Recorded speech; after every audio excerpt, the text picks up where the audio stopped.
What is up, everyone, and welcome to Swim or Sink number 66. This is Vapor here on the mic with iMad, ready to start you guys off with Rising Wave against Legato in round one of Nessie's Pools. How's it going, iMad? I am doing just fine, and Danny. Thank you. I am looking forward to this first match. Yeah, I'm excited as well. Rising Wave, Legato, two pretty good teams. Do you have anything we need to know? Other than that, Rising Wave's profile is pretty fire. I'm not gonna lie. Yeah.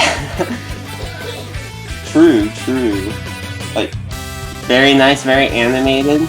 Works well with the background as well. Shoutouts to Legato as well for having one of the best passwords in the entire world. But anyway, let's see what we start off here for our maps. Rainmaker, Sturgeon, Shipyard, Ahmed. Classic. Yeah. We always see some pretty... Well, hey, we see a variety of plays going on Rainmaker Shipyard. Yeah, for sure. Position-wise, so, like, getting that snipe area cover across the court, keeping the right window area on your pushes, on a potential push as well, to hold that side, might not be bad either. Indeed. I would agree. Like, just keeping control of that snipe area for both defense and offense, it will be very key, because it has a lot of access to many of the routes you want to take with the Rainmaker. Yep, definitely. Let's get started here, though. Rainmaker, Sturgeon, Shipyard, Squeezer, Seajet on the side of Rising Wave, and no backline on the side of Legato, opting to go with a more aggressive. Very interesting. The Tenta missiles are definitely going to be key in just combating the Stingray, but I'm curious to see how it's going to play out having no backline against that Seajet. Yeah, definitely, and with the early armor missiles on each side as well, Legato pushing up, they're able to find one, but going one down themselves, make that three down on the side of Rising Wave. Legato trying to push up into this upper left area, they make the jump, and it's only this junior withholding the Rainmaker that's alive right now for Legato, just staying alive, pushing it all the way to 58 before taking down by that Seajet. Yeah, that was a very nice 1v1 with 3 down on both sides. They were able to push up the Rainmaker up to the left side. Not a substantial push, but it's still some points on the board. And as we see last week when I was commentating, even that mount can be easily quite easily defended if you have play your cards right. Especially with the Stingray coming out, trying to clear the way, and Rising Wave taking a 4-point lead here, but it's not really enough. 3 members down on the side of Legato. This push is not over, IMAD, and with that Fleenside in the backfield of Rising Wave right now, this is going to be a very deadly push unless Legato can stop it. They have single-handedly taken the lead, saying no, we are not going to have a repeat of events. They're still stuck on that ledge there, and they're trying to fight for it. It looks like Legato is going to be stalling out the push and just pushing back into the mid-area. Inkjet's going to be coming out, fighting off the Seajet. Ooh, a nice mid-air pick. Very nice. Yeah, and tunneling 2 members of Rising Wave over to that left side as well, forcing one to jump out, make that actually both getting out of there. And Legato trying to find an opening. They found one pick onto the K-shot, but they still need to find another to open up the push, especially with that Stingray coming out. 1 down on each side, Rainmaker going down, Legato not in the best situation right now. Yes, indeed. That was a good example. Like, while that left side has a lot of point potential, it is very easy to defend because it's such a narrow way. That Seajet was able to just use its range and just lock them out, and so even though they pushed over to that right side, Rising Wave was able to set up and not allow them to get any more points from it. Rainmaker resets here, just under halfway left of the game. And Rising Wave going 1 down. Legato looking to push this up left here.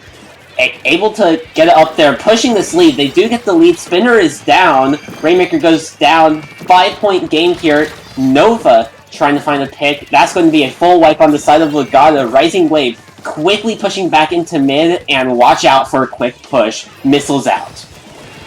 That was very well done. We see the Poison Mist trying to keep them from pulling the same tactic there, but they were able to take out the Squeezer in that last push, and so with the Jet out of position, not allowing them to get the lead.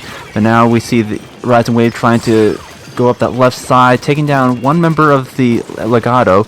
And so they're still having to contend with that poison mist, but that's going to be 3 down for the side of Legato. This might be the chance they're looking for.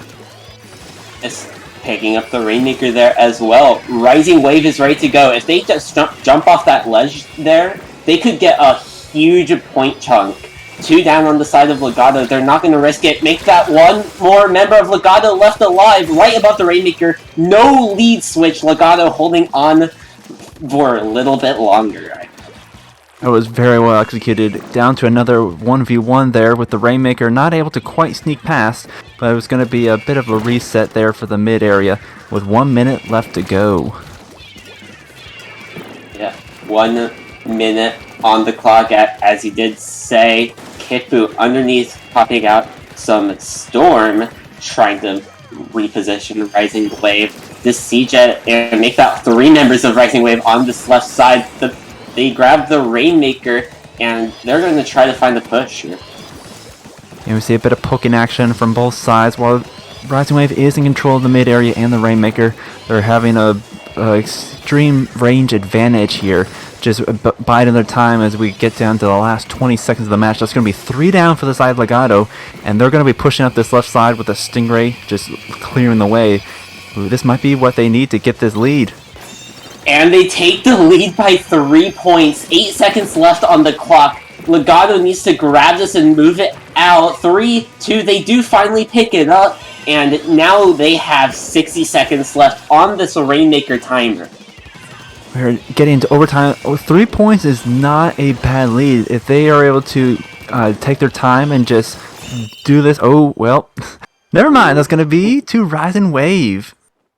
Very well played by both teams. Yeah, Legato didn't clear out that upper right area far enough, so Joe was just sharking there, waiting for the perfect time, right as the Rainmaker dropped in that little corner. Joe is right there, able to get the pick on the Rainmaker. Call it game. Rising Wave taking game 1 here in your play all 3. That was quite the close match. It was unfortunate the lead man there got taken down as they're trying to push forward, but it was still very well played. Next up we have Clambliss on Mako Mart. Haven't seen this in a while. It's Mako Mart. We see it all the time. That is true. Mako Mart is a very popular map for all modes. I have to say, I haven't seen a Clambliss match on Mako Mart in quite a while. What are some of your favorite, I guess, things to do on Clambliss Mako Mart? Not to be biased here, but Slosher's Explosher personally. So, holding that stack definitely can be very crucial. We did see Kipu on the side of Legato come out with a Slosher last game.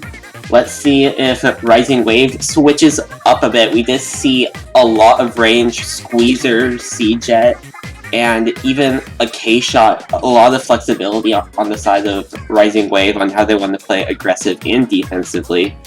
Let's see what adjustments they could do here on a little bit more of a Slosher favored map, but it is still very neutral overall. True. I have to say, just to see what we saw from Legato in that last match, I don't think we're going to expect them to go backline, but I have to agree, Explosher is definitely a good backline choice for this map. It is, as you said, very Slosher favored, and I would not be surprised if we do see 1 or 2. Yep.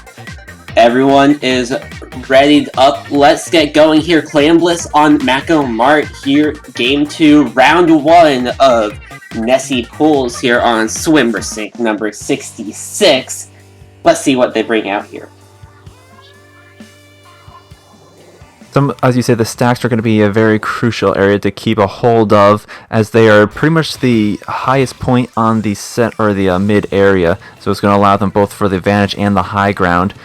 We see that the clams are going to be all spawning out. No backline on either side, which is not typically surprising. It is a very volatile mode, Clam Blitz, and so we can see that they have pretty much the same comp with the exception of a Tri-Slosher on the side of Legato, and then also a Tri-Slosher with armor on the side of Rising Wave.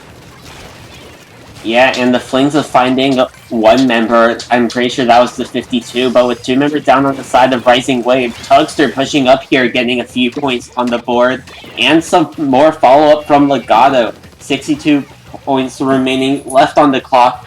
Is only the Flings roller from Legato scoring in points from the Rising Wave snipe finally being taken down, but the push is not over yet unless Rising Wave can just clear out mid right now. Dang, that was quite the beginning push right there. Well, it's not nothing to sneeze at for sure. We still have some major points to get back there. We see Kipu here just sharking, able to try to get that pick here. He's able to take out the 52, and he's just going over to this corner as the bubbles are getting popped to just try to keep them out of their base, but to no avail. They're going to be popping this basket once again. Yeah, and trying to find some follow-up here as well. Less than 60 points remaining. Make that less than 50 points remaining. Tugster throwing in a few more clams, finally getting shut down by Rising Wave, with the last member of Legato backed up by their basket. Rising Wave is able to get that staggered wipe there, but Legato, it is a defense time for them. I was very impressed by that Flings roll there, just being a complete thorn in Rising Wave's side. They're able to keep out of the fire of the enemy team and just stay under their basket for as long as possible, allowing them to get a few more clams in. But we see Rising Wave here trying to get a footing and make a push of their own. One member on both sides are down, but bubbles are getting popped, and that's going to be the basket open for Rising Wave with only one member remaining. Yeah, and not getting much follow-up. They got the power clam plus one additional clam, which in this point situation right now almost gives a free power clam to Legato, but with that power clam holder, the junior getting shut down by the Rising Wave squeezer, it's going to slow down the push of Legato just a little bit more. And we see the other holder go down as well, with it being jumped deep in enemy territory. I do not think they're going to be able to get that back before it despawns. Still, there is still quite a bit of a lead for Legato, and they have some excellent map control right now, just really keeping a hold of mid and keeping Rising Wave out from collecting clams. Trestler's trying to push up against Rising Wave on this right stack, taking down one member, two members. Can he go for the third?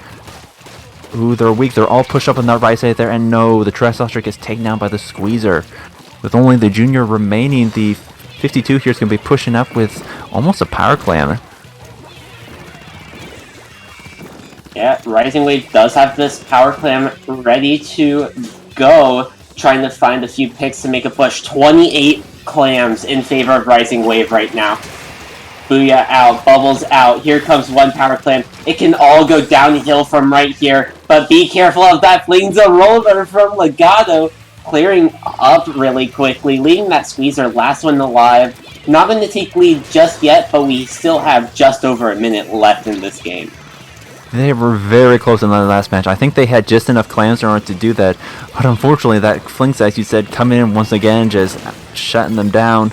Almost complete wipe there. Flings are fighting against once again. They have 3 power clams. Ooh, they have a lot of clams in their possession right now. Yeah, and Flingza just throwing the clam away. 30 clams in favor of Legato. They can definitely go for another push here if they wanted to, with their Tri-Slosher coming back from that respawn. And if they could find the pick, which they do, they find the pick on the 52 gal. Missiles out. This is definitely an opportunity here for Legato if they want to make a push. Flingza pushing up into Snipe, getting shut down. 2 members down on Legato. They do score in that power clam. And with Nova, last one alive, getting triple teamed right there in that alley. Being taken out, Legato pushed all the way down to 17 points remaining. With 10 seconds left of this game here, Rising Wave needs to make a huge push, and they need to find the picks. And likewise, Legato's going to have to be very careful with how they play this out, because once again, they have almost enough clams in order to get this lead. And even though they were able to push their lead in that last push, they did give Rising Wave a free power clam, so we'll have to see. 2 clams needed in order to get this lead. If they can hold this on for just a couple more seconds. No! Rising Wave coming in and taking the lead in overtime. Wow. Wow. Good play by Rising Wave there. Legato did find one pick on someone on the bottom left side in that court-ish area, but they were taken down from behind. There were clams there. Easy pickup for Rising Wave. They do take the 2-0 win in the set, but tiebreaker counts. Legato still has Piranha Pit on splat zones to recover from. Yes, we are still in the Swiss rounds, or the pool rounds, so we're going to be playing all 3 matches, which I do not complain. I love to see more Splatoon action. Yes, we're going to Splat Zone's Piranha Pit. Another map mode combination I have not seen in a while. Yeah, this one is definitely not as common as Mako Mark, to say the least. But it's still a really good backline favored map. Like Sturgeon Shipyard, as we saw in the first game. I won't be surprised if we see a V-Jet come out instead of a C-Jet. But I still wouldn't even count out C-Jet, as that Stingray can sweep across mid. Yes, very much so. They have, not only is Piranha Pit like very open and very flat, because of the nature of the 2, I'm going to say, escalators next to zone, I wouldn't be surprised to see an Explo either. Please, my beloved! And seeing any slosher in the first place, I definitely expect to see Kipu come back with the slosher here. We've seen it twice in a row. Let's see it 3 times in a row. Am I right? Yes.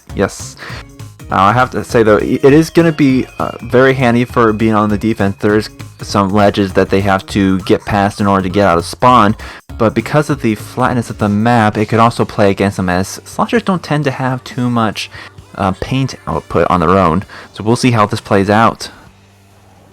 Yeah, there's the V-Jet, there's the Soda Slosher. Let's get going here. Basically, same comps from each side, dropping Tri-Sloshers for backline on Rising Wave, Soda on the side of Legato. Early armor for Rising Wave here, trying to find an early push. Missiles out for Legato, and a scrappy start, to say the least here. Yeah, both zones are getting contested. No one in control just yet, but that's going to be 2 down for the side of Rising Wave, and I think Legato are going to cement their control over the zones now.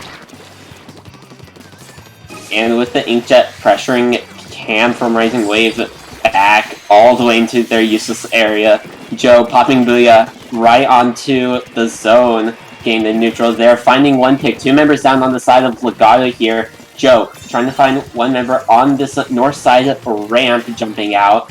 And with everyone else from Legato coming in from respawn, Rising Wave is able to take free control of mid here, and trying to be a little bit greedy here, Joe trying to find a few more picks.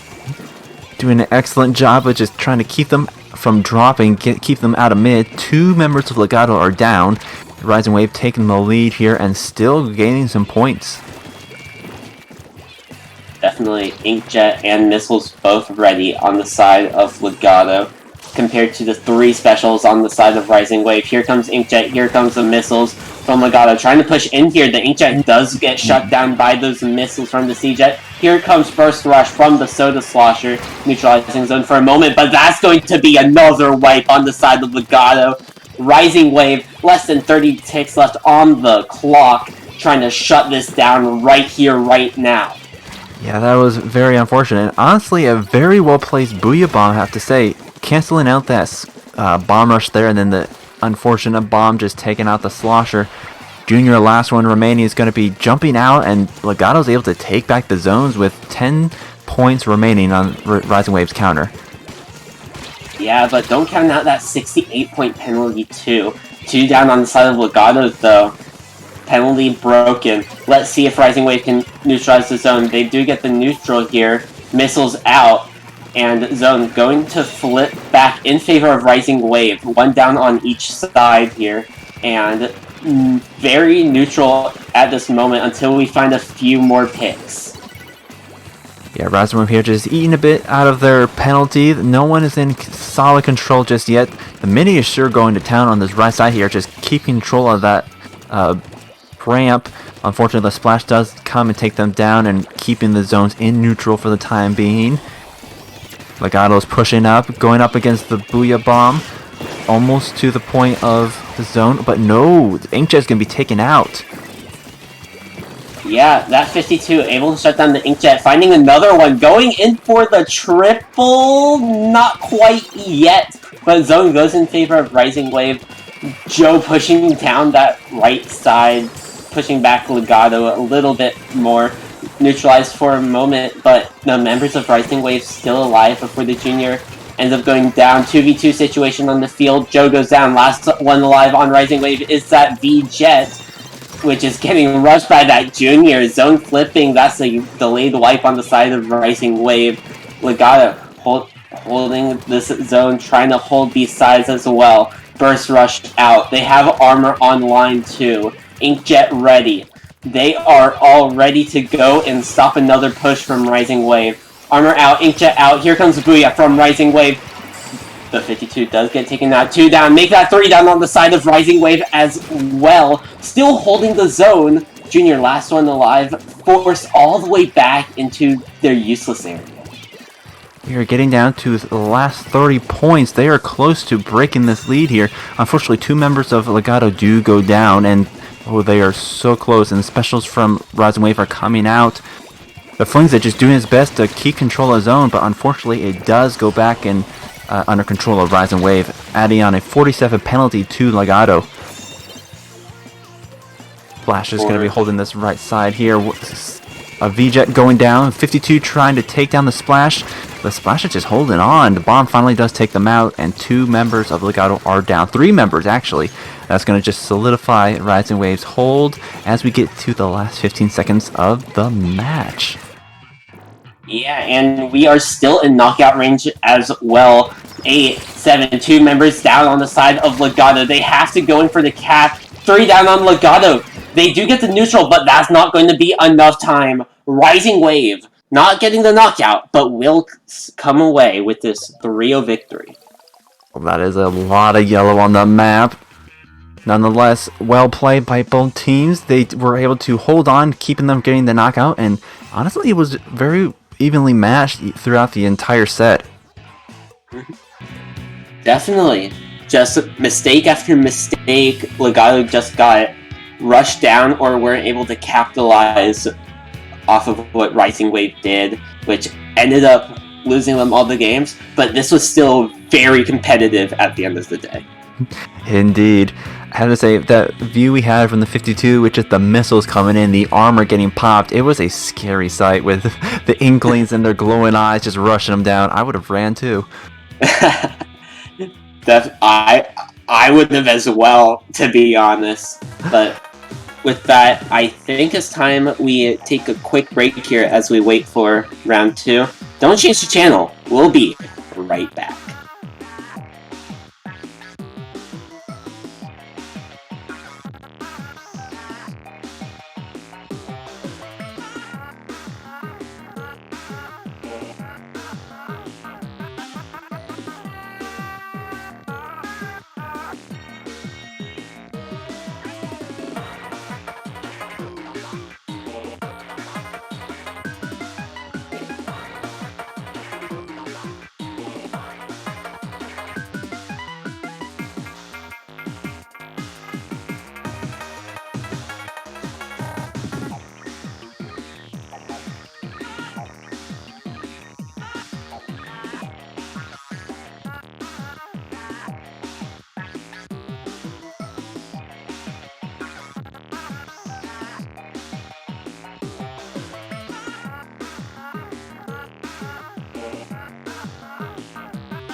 Welcome back, everyone, to Swim or Sink 66. It is I, Mad Gamer II, and I'm joined by none other than Vapor.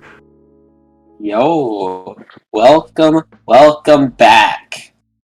Who do we have coming up here in round 2? We have Guavas versus aXolt. I can't tell if it's Guavas or Huavas. I do not know, but it's going to be a fun matchup nonetheless. Yeah, I didn't want to butcher it either, so I'm like, alright, let's see how you pronounce it. So it's guavas? Right? Yeah? Something like that? Go with that for now until we get corrected. Yeah, alright. Guavas versus aXolt. Do you recognize any names here and what we should expect so far? Not particularly, so this will be a pleasant or maybe unpleasant surprise. Who shall know? Yeah. Who shall know? But anyways, looking at the maps here, let's see what we started out on.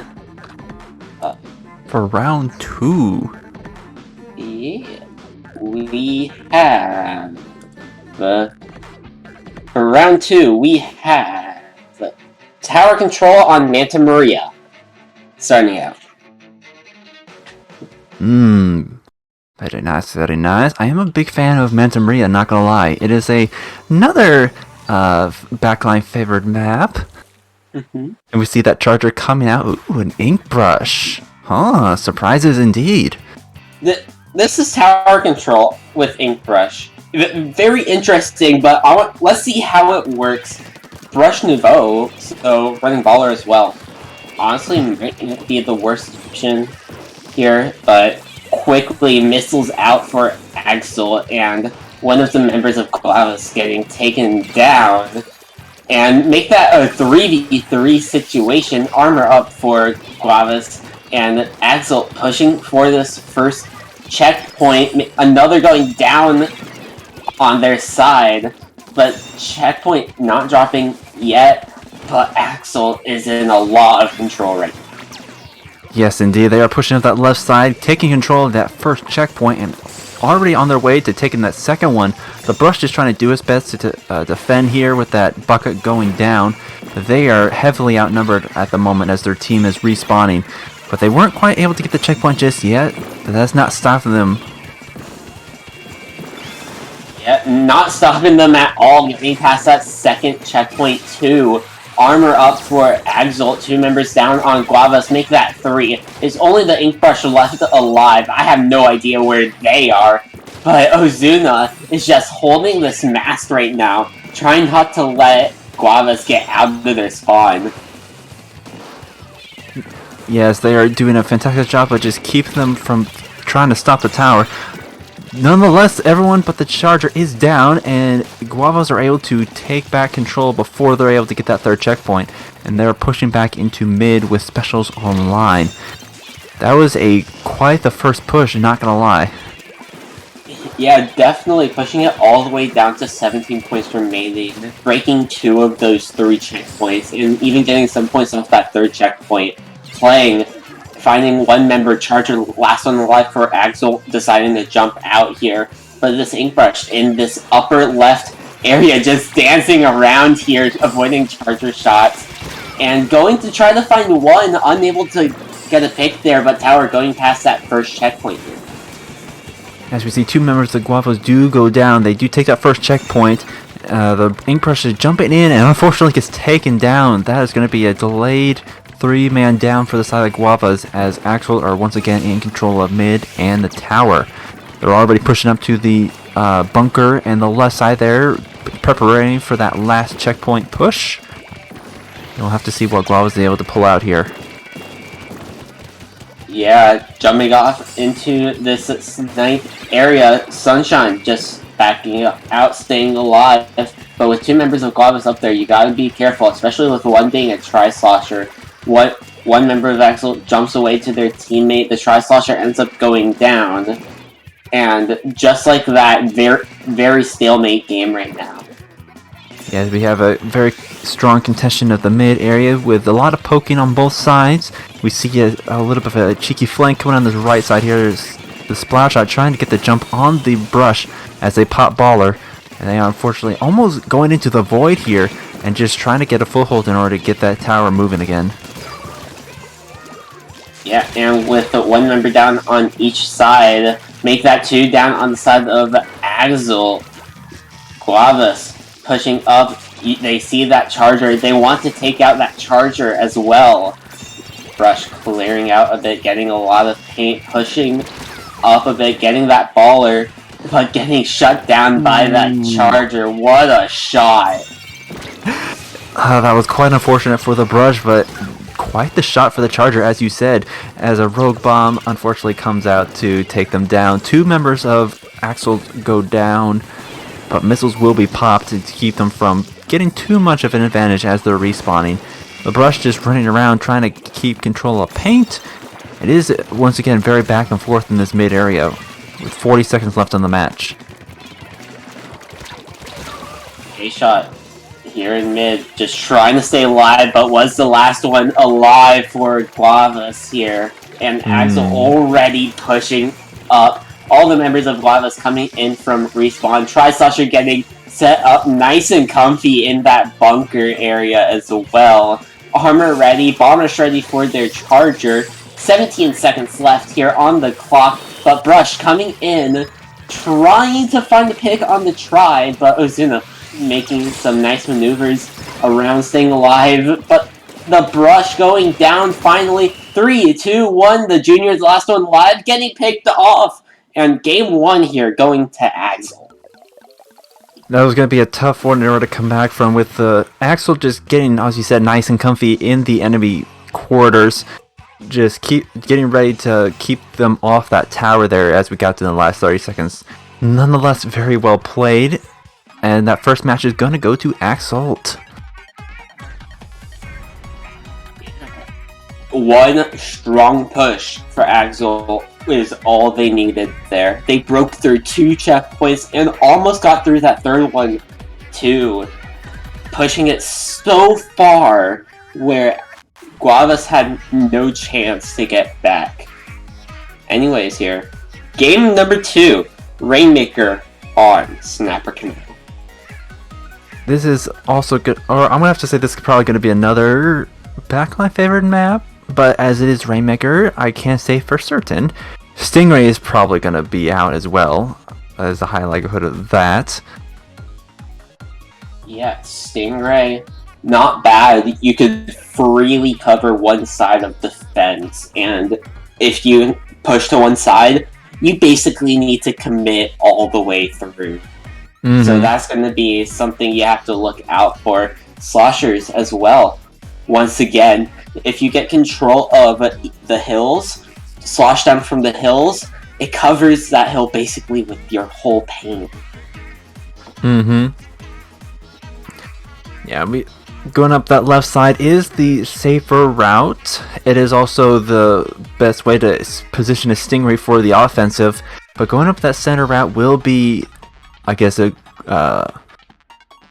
more point value for your distance, although it is a lot harder to get through. It's a bit of a gauntlet, a lot more easily to defend from.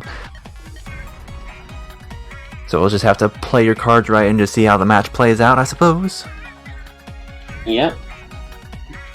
Few more seconds here left on the clock. Everyone is ready up. Let's get into it. Rainmaker, Snapper Canal. Let's see if we see a few sea jets out here. Yes, indeed.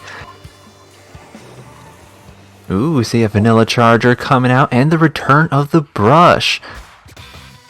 Actually, Yeah. we have a Brush in that Sploosh 7. Spicy.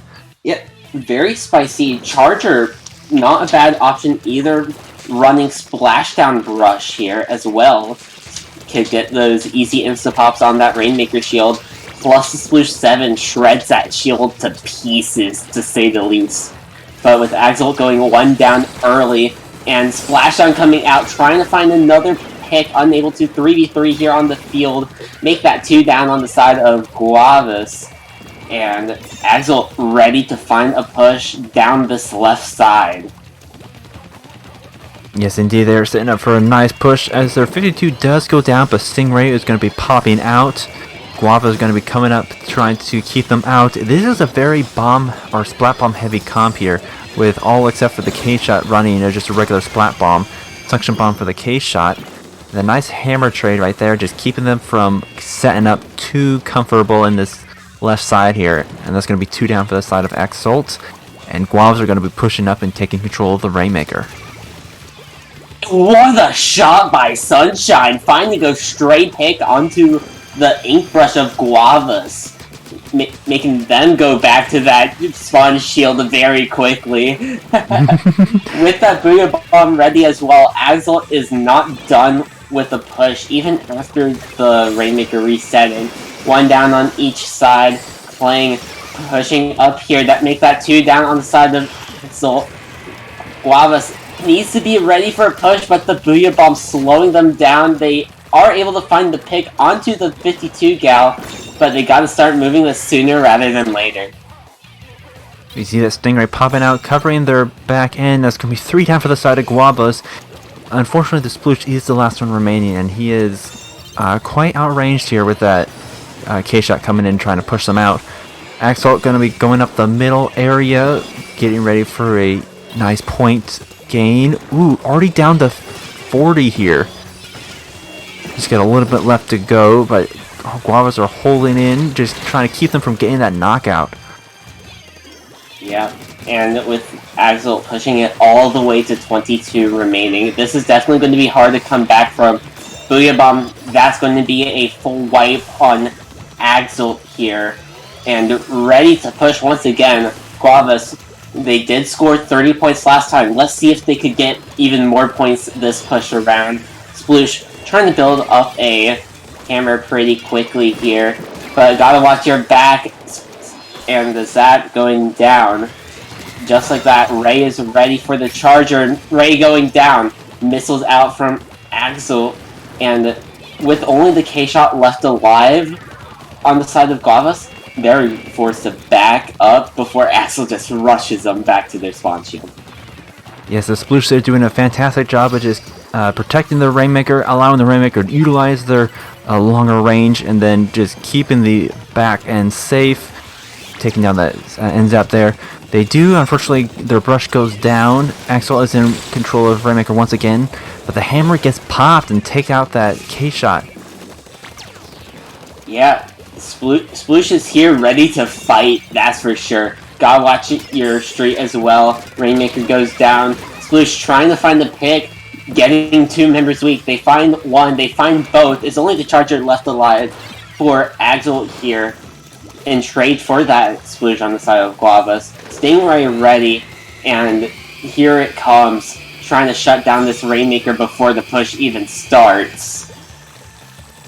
A nice pick from that Rainmaker there. 2 members of Guavas are down, and unfortunately it's going to be possibly the end of that push for the time being as we get into the last minute. aXolt doing a great job, have a lot of paint on both the left and the right side. Just keeping the Guavas on their toes, not allowing them to get too much ground with that Rainmaker. Guavas has 3 specials ready. Splashdown gets cancelled. Missiles has been popped. They're going to try to push to this left side, which they get shut down by, I'm pretty sure that's the Zap. But getting pincered in here, Guavas going 2 down and firing even more missiles. aXolt just holding the members of Guavas to a standstill. 10 seconds remaining. Guavas are just coming out of spawn, just getting mowed down as they rush for the Rainmaker. They, unfortunately, I don't believe they'll have enough time in order to get that Rainmaker before the timer runs out, with that charger just keeping an eye on from behind. Was popped, but not enough time to pick it up. aXolt running away with game 2 here, but it still isn't over. Tiebreakers are a thing. Guavas, don't count out. Let's try to find you a win here in game 3. Absolutely, absolutely. They played exceptionally well. They were able to get pretty far. Unfortunately, the Stingray was to just shut down the Rainmaker every time they did make that push. Next up, we're going to be having Clam Blitz on the Reef. Yeah, I personally enjoy this stage. Very neutral, in my opinion. Personally, what I think this is one of the most neutral stages in the game. But it could definitely be compared with Mako Martin neutrality. But don't count it out. Slosher is good for. You want to hold that bridge at all times, though. Very true, very true. I have to say, Reef is definitely one of my favorite maps. It is actually, a lot of the modes are very fantastic on this one. Clam Blitz in particular is rather difficult as they are pretty close together. As you said, taking control of that bridge is going to be a key factor, as it is a straight shot from one basket to the other. Definitely. You want to watch your tree as well, though. There is a flank into your closed area to find that basket back door. So be careful whenever you try to defend. Don't get flanked. Yes, I think this is going to be a time where that brush is going to shine with that sneaking area and just the Clam Blitz mode in general. They're gonna aXolt's going to have to really keep an eye out for that brush, as it's going to be playing some sneaky plays. Yeah, a few more seconds here before we get into this match. What do you expect to see come out here on Clandestine Reef? Well, it's going to be a tough one. I want to say that Charger is going to be sticking around as they've played through both matches, but it can honestly go either way. There is quite a few backline options that would be good for this map. But we do see... Ooh, Squiffer. I was not expecting that, I have to say. Blobber, another unexpected choice. And we see that Brush making a return. Not quite as surprising. And a Kensa Jr. Very interesting. I'm ready to see some epic bubble combos from that K Jr., to be honest. They have bubbles already online. Here comes Armor, bubbles out. Guavas going 3 down, make that a full wipe here in the first 20 seconds of the game. aXolt getting quick points in with a few follow-up ready to go. Pushing score under 70, under 60, under 50, under 40, under 30. Oh my god, it keeps going. More coming in, they're not quite right. I have to say, the only thing stopping them really at this point is the amount of clams that had spawned in such the early point of the map. A very successful first push here, down to 20, but we can't count Guavas out just yet. 2 members of aXolt going down, Armor is getting popped, and they have almost enough for a power clam of their own as they're pushing on to the enemy basket. Watch your backside. As I did say in the pre-game, Clang is already here, but the members of aXolt see it, and they're ready to stop it. Work together as a team, build up that power clam, and even though one of their members did go down, they do get the power clam, they do get another clam in. 2 members down on the side of Guavas, leaving the Brush last one alive, and the Blob out of spawn, keeping pressure and still holding mid, even though Basket has closed. Yes, indeed. aXolt taking control of this bridge once again. Specials are coming online. The Brush is making that cheeky flank, trying to take out the Squiffer. But as that is happening, they do get another pop on the basket, able to put in one of the 2 power clams, with the Brush defending the other. And unfortunately, they are not going to be able to pick that up before it despawns. Osuna not in the best situation, getting picked off right under the basket, but the power clam jump, resetting that basket timer. 15 points remaining for aXolt right here. Bubbles for this K Jr. Getting an instant pop, no kill though. Holding this power clam as well. And the K Jr. jumping back to their side, being ready for a defense here in the moment. A nice jump to a teammate there, able to hold on to those 8 power clams that they had on them. And they are to hold on for the next push. This Brush putting in some work, just taking out member after member, just being a nuisance, a thorn in their side.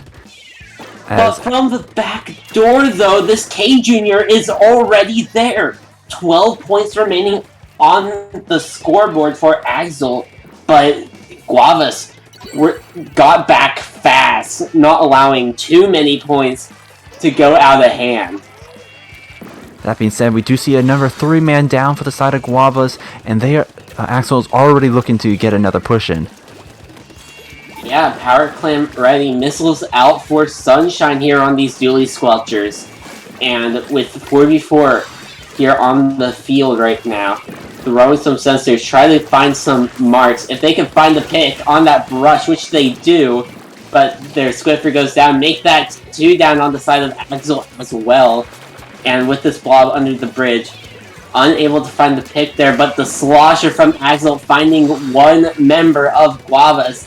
All this pressure from aXolt, just too much for Guavas to handle right now. Quite so. They unfortunately going to be losing that power climb to the bridge as aXolt is going to be pushing in once again. The Squiffer just taking control of that bridge as they pop their basket. And that is going to be game right there. aXolt just kept pressure after pressure. Once they got behind Guavas, all the aggression Guavas had there just got cut into an oblivion just because of that one push. They were able to successfully distract them from getting a push in of their own and just putting in the points. Constant pressure, as you said. That is going to be 3 for the side of aXolt. They're going to be taking this set as well. I believe we are going to be going to another break before we start our next round.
Alright, go.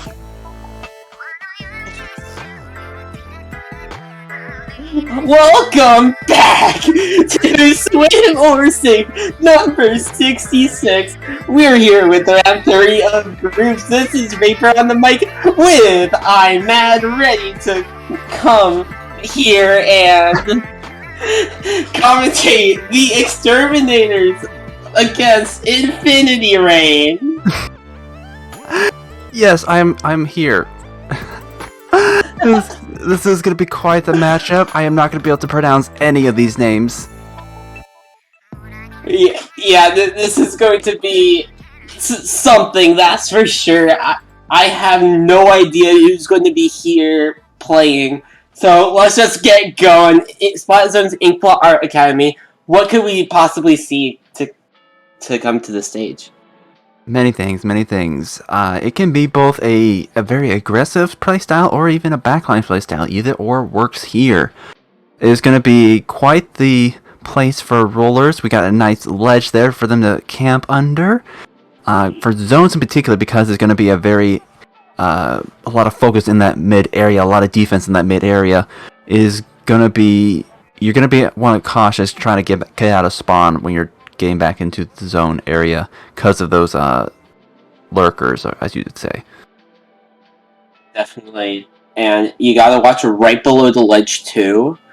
So if there's any like fry sloshers or sloshers in general, you gotta be careful and ready to go. Let's get into it here. Starting off, Spot Zone's Inkball Art Academy. What are we gonna see come up? For our lineup, ooh, Hydra, I approve, and a E-Leader not combo. Very interesting. Yeah, and a brush.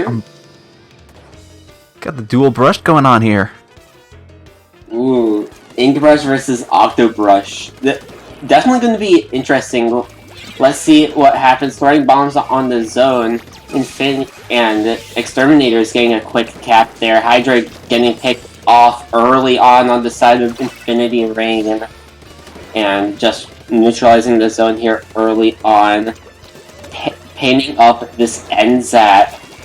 Trying their best to hold this neutral. Find the cap maybe. There's a cap in favor of Infinity Rain. The E-Leader decides to jump back. But saying in the pre-show, be careful where you drop. Those brushes may be lurking. Yes, indeed. We see a lead for the side of Infinity Rain as they're pushed up to their plat area. The E-Leader here getting pressured by those missiles, but he has a nice view of the entire area here. The brush is going to be coming in with that baller trying to put pressure on that E-Leader, but the E-Leader is going to say, no, not today, sir. And they are the last ones remaining to watch off the zone. Yeah, watch your sides. Hydra's right there. Going in for a tap shot battle against the Hydra. Hold up. Finding that tap shot win. Okay, E-Leader, I see you. Getting repositioned to take back that zone. The brush just trying to hold on for all it's worth. Two members of Infinity Rain are down. And that's going to be a zone retake for the side of Exterminators. Awesome boy with this 96 gal. Holding the zone a bit more. Painting up, trying to build up for that armor. Getting close to it. But be careful, Infinity Rain ready to push. Lead does switch over in Exterminator's favor. Inkjet out. And just like that, the Inkjet goes down. Making Infinity Rain having a one-member advantage. 2 down on the side of Exterminators.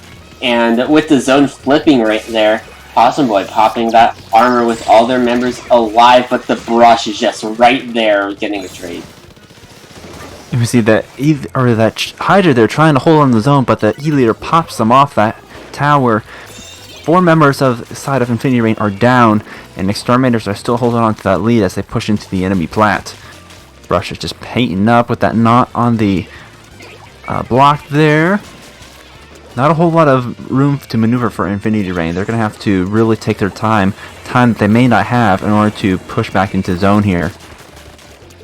Yeah, and with 2 down on the side of Infinity Rain, 1 member down in this bottom right area getting picked off. It's only the Brush left alive, everyone else is coming from respawn.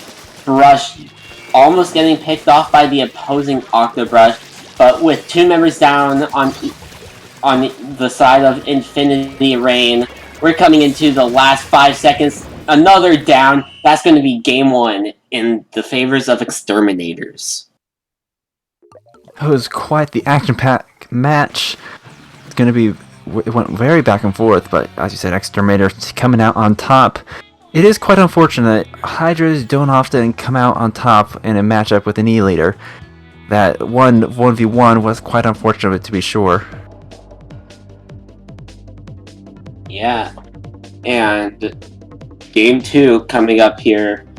Clamless Humpback Pump Track. Keeping control of mid is definitely going to be the big point of this game. Yes, this is a very interesting map mode combo. You have that mid area is going to be very key point to hold on to, but then the 2 points for both defense and offense you want to look out for is that bunker and that window on the right and left side. While the right side would be a little bit more safer push, less of a gauntlet, in the long run, it's still quite the distance to go. On the defensive side, you definitely want to keep an eye on that for any flanks, but if you can take control of that bunker area, that is going to be very key for just taking control of the basket and getting those clams in. For sure. And keeping control. And to follow up with what you said, pushing that right side, it definitely might get harder the closer you get to the basket, because you cross basically right over the enemy's spawn shield. Yes, it is difficult. It does require an aspect of surprise, as long as none of the enemy is respawning. Nonetheless, we're going to be getting into this next match. We shall see what these teams bring out for us. Clam Blitz on Humpback Pump Track. Let's go.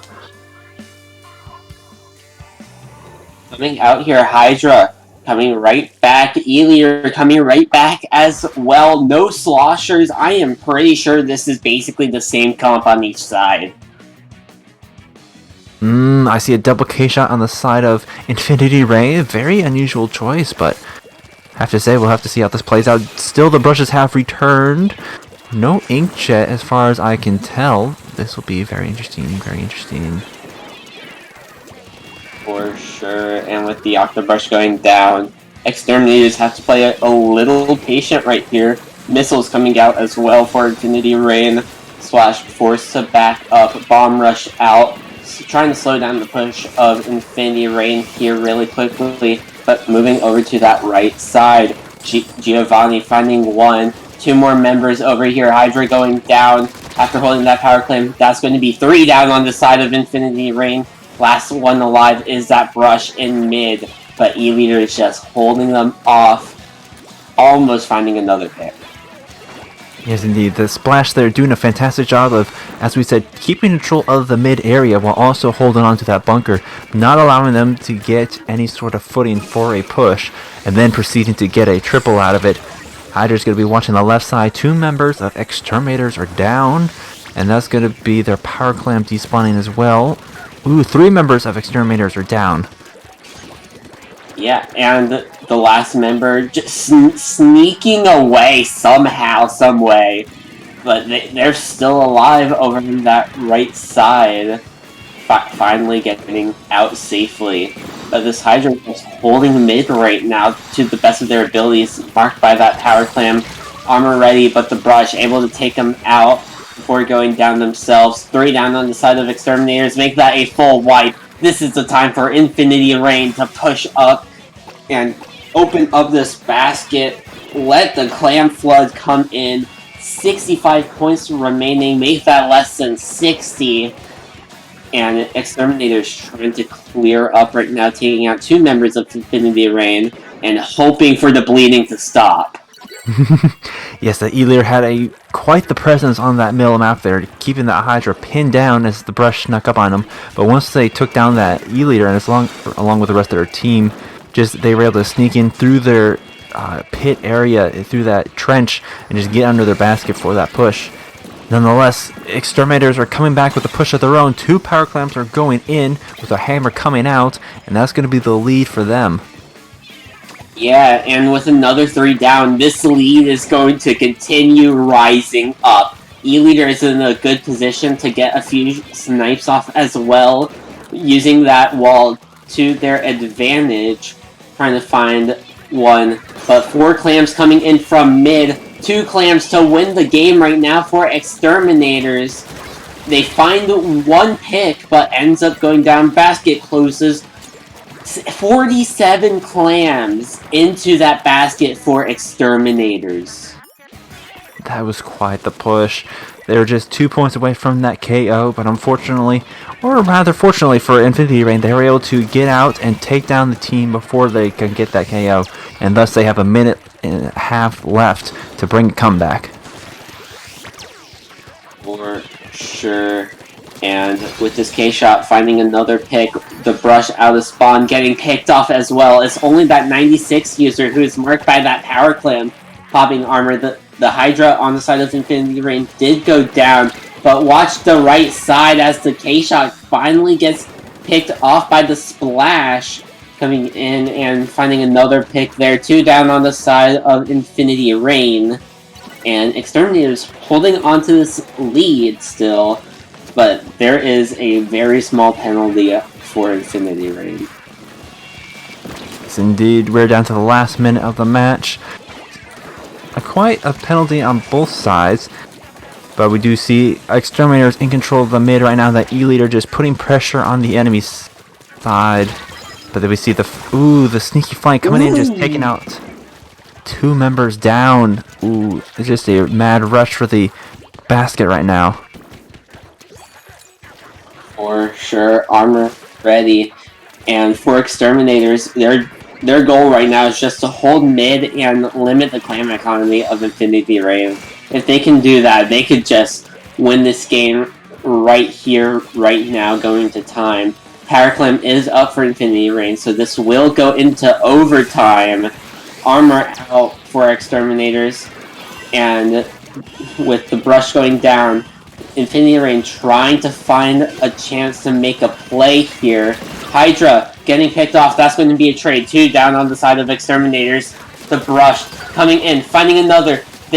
And just like that, the Power Clam does go in, but that is going to be a full wipe. Infinity Rain is nowhere close to the basket. Exterminators just hold mid, and that is going to be game. Exterminators run away with this one. Indeed, there's going to be a second match for Exterminators. They're going to take this set, but we will be going on to that third match, and maybe Infinity Rain can sneak in one more before we are done with this round. Still, that was a very back and forth match. These numbers are very well even. It is not a, I guess, complete mashup, as it were. Yeah. Very even, actually. And with Game 3 coming up, tower control on Starfish main stage, it can still go either way. This is a bit more of a Splatling map than the Charger map. But you still got to be careful. A random shot can do a huge difference. Absolutely. And tower control, very much like Clam Blitz, is a snowball, snowball-like map as far as like the pushing the objective. If, like as we saw with Exterminators in the last match, you get a good enough momentum going, you can put a lot of points on the board if the enemy is not careful. But I think this tower control on Starfish is going to be difficult as the checkpoints go in a bit of roundabout area around the snipe. However, it is, if you can get that momentum going, it's going to be a lot of points on the board. For sure. Get around that snipe, get people set up, and the points can start to climb down very quickly.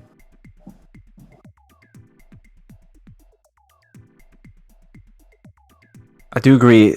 Overall, I think the Hydra is going to have a bit more of an advantage once they're in that mid area, but I think if the Charger can set up in the right position, the Hydra may have a tough time trying to get around that, especially with the extra range that the E-Leader does have. For sure. And even other weapons, like we saw a double K shot come out earlier.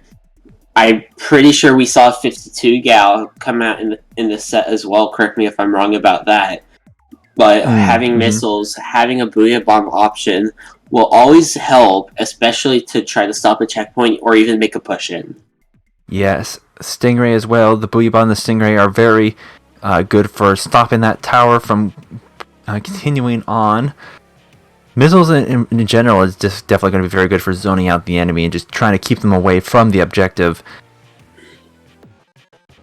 For sure. But anyway, I think it's time to get into this game here. Let's get going. Tower control on Starfish main stage. Let's see what weapons we see coming up here. Hydra coming back out. Brush L3. Charger. Ooh, a regular scope, actually. Yes, we see the Nozzle Nose D on the side of Infinity Rain, and then the Vanilla Splat Charger with that Bomb and Stingray. For Still, sure. that's going to be a strong matchup. That Stingray is definitely going to be coming in handy. No Booyah Bombs, as far as I can tell. Yeah, no Booyah Bombs on the field, but that is a Perma Brush, having that armor chunks ready to go, double armor on the side of Infinity Rain. But the Junior is just trying to hold that Hydra back, not allow him to push up, but force to back up because of the members of Infinity Rain trying to start a push here. Trade in the backfield, though, in favor of Exterminators. Infinity Rain ready for a push, and a key point on the stage is getting control of that snipe. Get control of that snipe. If you could, it allows you to hold that hit. It gives you an option to move up into your opponent's window as well. For sure. That is going to be the key point in just pushing forward for those first two checkpoints there, especially when you have a backline on both sides able to defend against the tower. Definitely. Getting past that first checkpoint, though, Exterminators coming up with a trade, and with the Hydra shutting down that tower for a moment, 3 down on the side of Exterminators. The push is going to slowly come to an end here. Last one being the Charger and the Brush Off to jump in. Finding a pick onto that K-Shot, though, and they're going to try to keep this push extended a bit longer as the Charger tries to peek around this right side. That Charger did a fantastic job just keeping control of mid, allowing their team to jump back in before the tower was even able to reset completely. They have a 3-man down on the side of Infinity Rain, so they're able to keep pushing this tower a little bit longer. Yeah, and with that Inkjet right over their spawn, basically, you gotta be careful with this K-Shot pushing up as well. It opens up that area, K-Shot in their window. Watch out from Snipe as well, as the player from Infinity Rain on Snipe gets taken down. And look at Giovanni right now, all the way up in the base and face of Infinity Rain. Just chilling up there, no one can touch him right now. Rolling past that third checkpoint, Exterminators sneaking by with this pretty quick Game 3, going 3-0. That was a very dominant third game there. It pretty much was only one push, able to go from 0 to 100 just like that. Very well executed, I must say. Definitely, for sure. And with a very long extended push too, and especially that Charger getting the picks in the backfield when all their members went down, they came up clutch, extending that push. Yes, indeed. And it's just like we were saying earlier, just the snowball effect. They were able to get a good momentum going, and even when they were 3-man down, just kept it rolling all the way through. That was a very exciting match to watch. It really was. But before we drop to a quick break, I would like to say that staff applications for IPL are open. Always looking to add members to production and commentary teams. You could fill out the application over at iplabs.inc/help us. It is also in chat. With that, we want to thank you guys for coming by. Don't change the channel. Top Cut is coming here very shortly. We'll be right back with the Great White Bracket.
Welcome back, everyone, to Swimmer Sing 66. It is I, Mad Gamer the Second, and I am joined by the one and only Vapor. Yo, we are back with Great White Bracket round number 1. We have SMH My Head going up against Rising Wave. Here to start us off. We have seen Rising Wave in action already, but I am excited to see what we have in store with SMH My Head. Do you recognize or are familiar with any of these players that we're going to be seeing? As you did say, we did see a Rising Wave earlier, and SMH My Head looks like to be a pickup of Mr. Sneckerino, who's a pretty good Tri-Slasher player, and Yumura, who plays Armor H3 and Tent, I'm pretty sure. But otherwise, I don't really know what to expect coming from SMH My Head, so I'm going to be really excited to see what happens here. Starting off on Anchovy Tower Control. This is going to be an interesting matchup. Once again, Tower Control being that snowball mode as it is, and with Anchovy games in particular, we have... Actually, it's very similar to Main Stage in the last round we saw. Anchovy is a very gauntlet-like path for the tower, with a bit of a high ground for the defending team, going over the tower on those checkpoints, so it's going to be a tough one. They're going to have to coordinate their specials for sure. Yeah, and a key point here, honestly, would probably just be getting onto that plat. If you can find a way to get onto the plat, you should basically be in the clear, throw some bombs up into the window, and you'll look almost clean as day. Absolutely, that plat is indeed a very key point. I expect to see, as you said, a lot of bombs, but I think Tri-Slosher, or not just Tri-Slosher, but Sloshers in general, will have a good time on this map. There's a lot of ups and downs, a lot of ledges for them to get over and just subvert. So I would not be surprised if we saw some. Yeah, and we did see Mr. Sneckerino on the roster for SMH My Head. If he plays or not, that's another thing. But they do play Tri-Slosher. Definitely possible to see. Yes, indeed. That's we don't know what to expect from this pickup team that is SMH My Head, but I think we can expect Rising Wave to do more of an aggressive comp. I don't believe we saw any backline from them in any of the previous matches, but as it is Tower Control, who can say? Yeah, I think we did see SMH, or not SMH, but I think we did see Rising Wave pull out a Jet Squelcher earlier. That is true. I think we can expect to see that at least at some point. We will be seeing Clan Blitz Piranha Pit coming up, and is, as we discussed before, is a very flat map as well. It's going to be very handy for the Stingray and Jet for both of them. Yeah, and using your right, sweep across mid, or even having missiles, hold on to them, get ready for pushes, clear out places, as well as you stall towers with checkpoints, especially here on Anchovy Tower Control. A good special, or some decent special weapons, either Booyah Bomb, we see that a lot. At least currently with K52, and maybe a K-Pro every once in a while, but not too much often anymore. But as well as Inkjet, you have the Gold Nautilus with suction bombs, bomb Inkjet that upper area, which might not be a bad option either. Absolutely, both of those are going to be excellent for just zoning out the enemy team, and Inkjet in particular on Anchovy, it allows you to get into some places that you normally wouldn't be able to, and just put a lot of pressure on the defending team. So I think we can expect to see at least one or two of those, possibly.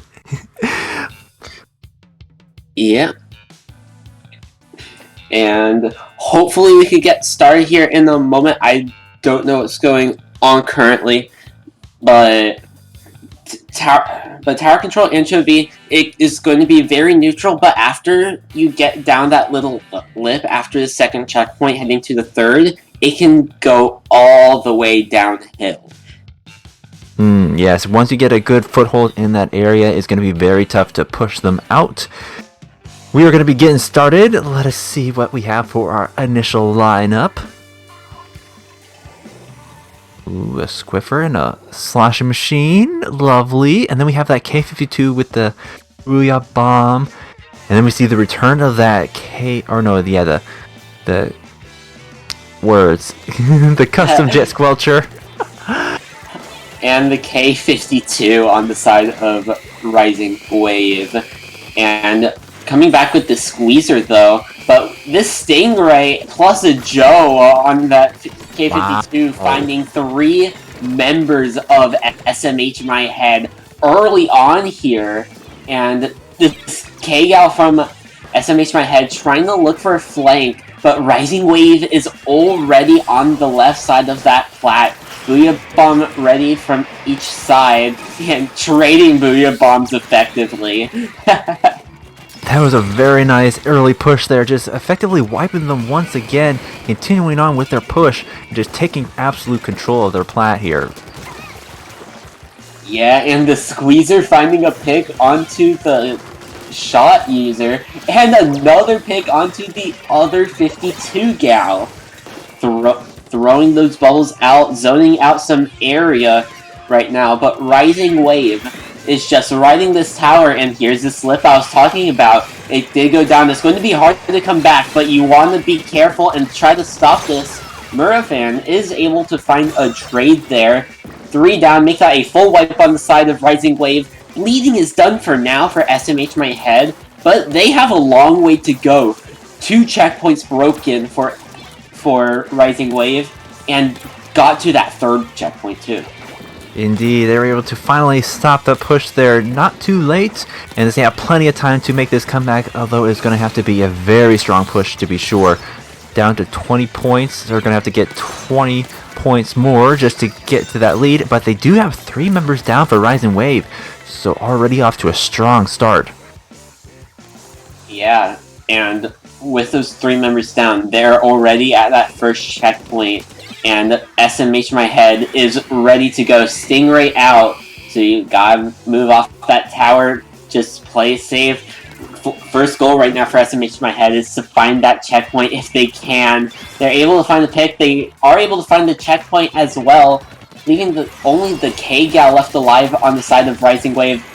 Booyah's out, neutralizing the tower for a moment, but SMH My Head shooting out some missiles, and with 2 members going down, they're trying to stay alive and extend this push, hopefully.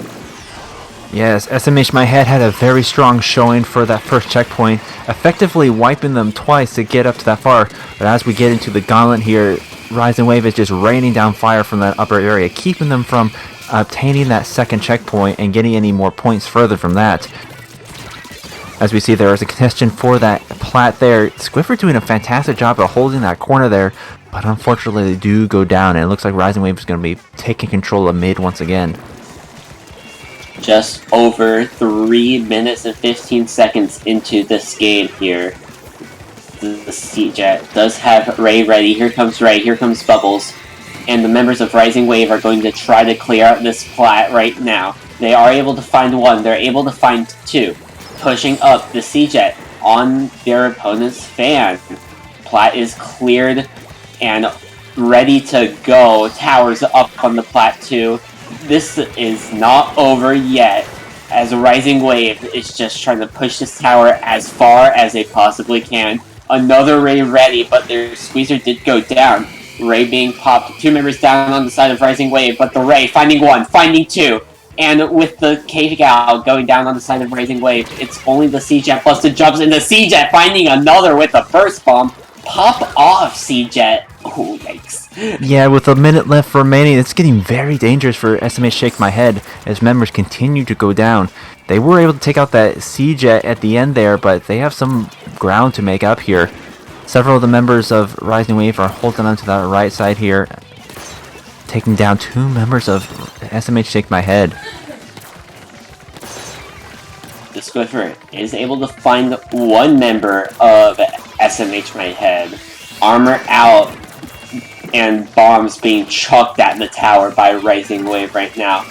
And with 2 members down on the side of SMH My Head, 15 seconds left on the clock. They need to find something out of almost nothing right now. The tower is in a positive position for them right though. 3 seconds left. Here comes this thing right. Here comes the bubbles. It could definitely be over right now. 2 down. Make that 3 down. The Swiffer trying to stay on. They are able to find 1, but they get picked off as well. Rising Wave. Very good special coordination. Able to stop all the members of SMH My Head, taking game number 1. With the LDE and the Stingray out, it was a uphill battle for SMH Shake My Head. Nonetheless, they were put up a heck of a fight, almost getting past that second checkpoint. But then at the end, the bombs were just just too much for them. And then with Swiffer, last one remaining, was not able to hold on. For sure, and you said it almost perfectly there. You basically just did say it perfectly. But next up, not tower control, Clam Blitz on Piranha Pit coming up here. I think we can expect that C-Jet, or maybe even the V-Jet, to come back out here. Is going to be very strong on this open map, especially for Clam Blitz. Now, I heard it said, or you mentioned one of the other players was a tent user. I think that we expect a tent to be coming out here as well. It is very strong for Clam Blitz on Piranha Pit. Again, utilizing that very flat open plane to push up against the basket. Yeah, we could definitely see a tank user come out. I am pretty sure that would be Yumura on the roster, which I don't know if they're currently playing tonight or not, or if they just had a dip, or if they're just here on the roster as an emergency sub if needed. But there is going to be a substitute on the field for SMH My Head. Sneckerino will be coming into this match. Lovely. Now let's see. Looking at the comps from that last match here, the Swiffer, I can see that being used for Anchovy. I wonder if they're going to be bringing out a longer range charger, or if they're going to be swapping to another weapon for the more openness that is Piranha Pit. Yeah, and Piranha Pit isn't a bad map for chargers, to be honest. Especially with the options it has. Stingray, bombs. You can almost not go wrong with it, but there are definitely going to be some other options that you could possibly use. It is definitely a very viable option. I think they would have a tough time going up against a C-Jet if that is what they decide to choose, but honestly, yeah, if they wanted to stick with the charger, it would not be a bad choice by any means. Well, let's get into this game here. SMH My Head currently down 0-1 to Rising Wave. No machine here on the field. Murphan switching over to that K Jr. Double bubble in favor of SMH My Head. And no backline. Furthest range here is going to be that Squeezer. And we see that Golden Nautilus coming out as well as a mini. So a double splatling coming out for the side of Rising Wave. A bit of a comp change, but SMH Shaking My Head coming in from the last match is a strong first push. Getting in that clam. Bubbles are coming out and just hold on to underneath their basket as they pour more clams in. Yeah. Power clam super jump coming into less than 30 points remaining here. Make that 24, less than 20, 18 points remaining. Ooh, in favor of SMH My Head. But that's going to be 3 down. This Squeezer is going to get trounced on right here by the members of Rising Wave. Delayed wipe, but the K-Gal of Joe getting picked off by the members of SMH My Head. And just like that, neutral game and mid-control already in favor of SMH My Head, even though it just came out of the respawn. almost a complete flip from that last match. SMH shake my head. It's just pulling on such a strong showing. 3 more down for the side of Rising Wave, although they are able to break that basket. I think is going to just come out as a extra pity clam for the side of my head. Yeah, that will basically be a free pity clam. And with Inkjet ready, armor ready for Rising Wave, here comes that armor jet. Bubbles out for SMH my head. Getting picked off there. Inkjet trying to find another, unable to do so. But my head currently down 2 members right now and getting picked off out of the spawn. Nautilus getting a 2. What a good job by the Nautilus before going down to that Swiffer. Yeah, the Nautilus going to town there, picking off 2 of the members and allowing their team to continue to pick up clams and push in. The Swiffer is doing a fantastic job of just holding on to defense, but they're slowly getting overwhelmed by the longer range and the bombs coming in. For sure. With that K Jr. going down, there are multiple people on that north side. And Squiffer is just trying to stay alive right now, able to find 1. And the members of Rising Wave coming in, able to get some points in here on the board. 2 members down on Rising Wave, doing their best to put all the clams they possibly can in the basket. Joe is last one alive with their teammates coming in from respawn, trying to keep this basket open. Joe finding another pick. Basket will close, which is very good for SMH my head right now because they're still there. And look at Murphan on the other side getting more points in. Unfortunately, that is going to be 3 down for the side of SMH. And there's going to be a pity clan for the side of Rising Wave. Again, another flip from the beginning of this match. They're already set up for another push. This could be very close to getting that lead in that they need. Ooh, that being said, that is going to be 2 down. Yeah, and make that 3 down, actually, with bubbles ready for SMH. But one of the bubble users get picked off. 2 left alive on SMH right now. Squeezer getting picked off. That's going to be a delayed wipe in favor of Rising Wave. But Joe is still here, throwing a Booyah Bomb with another 2 down on the side of SMH. Trying to find another Power Climb jump by Cam, able to get a few more points in. Less than 30 remaining for them. Trying to look for a lead right now. 2 clams could definitely do it. Joe throwing in 1, make that 2. That is going to be a lead change into Rising Wave's favor. 10 points remaining left on the board, and with 2 going down, they're going to try to sneak a few more in. They are able to find 2 more. 2 more clams can win the game right now for Rising Wave. This is such a back and forth match right now. Both teams just being super aggressive, pushing into the basket almost seconds after the team goes down. We are down to the last 30 seconds with Rising Wave in the lead with 4, but SMH my head is just right behind with 18 points. Yeah, don't count them out. Bubbles are out, and a bomb getting 2 members of Rising Wave. This is definitely an opportunity you want with SMH. Trying to build up a few clams, but Joe in the backfield trying to find something. But in the front, SMH getting picked off. 5 seconds left on the clock. And with that, Power Clam's going to stay alive. No jumps in. Basket's going to close in Rising Wave.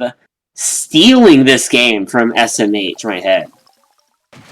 Yeah, SMH my head doing a very exceptional opening push there, getting it down to below 20. But Rising Wave, a very exceptional comeback as well, just coming back with the points. I was like, wow, that was quite to see. Yeah, SMH had a really good opening start that time around, but Rising Wave able to regroup and work around what they do best and adapt to the playstyle of SMH my head, especially in that game 2, where they just turned it around and stole that victory. But here in our best of 5, let's head to game 3. Splat zones on Macamart. We all know this stage. Yes, this is a very, I don't want to say popular, but it's definitely very commonly found. Splat zones on Macamart. It is, as you think, a very neutral map, so it can lend to a lot of different play styles, especially for zones. And this is also going to be match point. If SMH My Head is going to continue on, they're going to have to pull out all the stops to bring the comeback. For sure. And they need to keep aggression up. They don't want Rising Wave to get comfortable for SMH My Head. You want to keep Rising Wave on their toes and keep up pressure. Absolutely, and especially for this map, it is a much smaller map, so it's not too far from spawn to spawn, or spawn to zone even.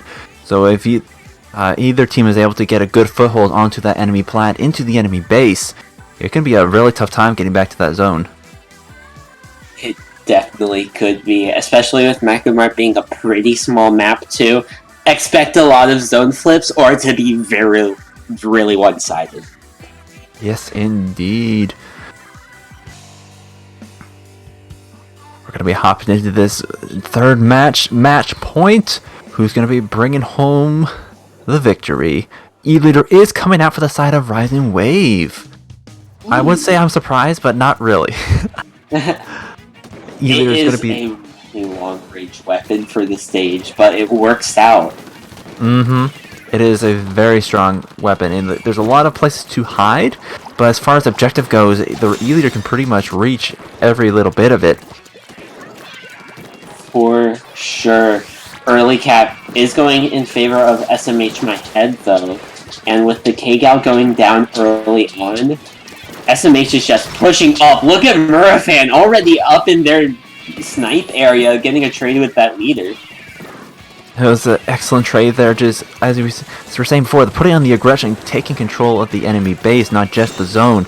But we do see a zone flip here for the side of Rising Wave. The Booyah is coming out to put pressure on that left side player. Two players over here in this corner contesting the K-52. The K-52 is getting right through them. Yeah, Joe just went for that at that point.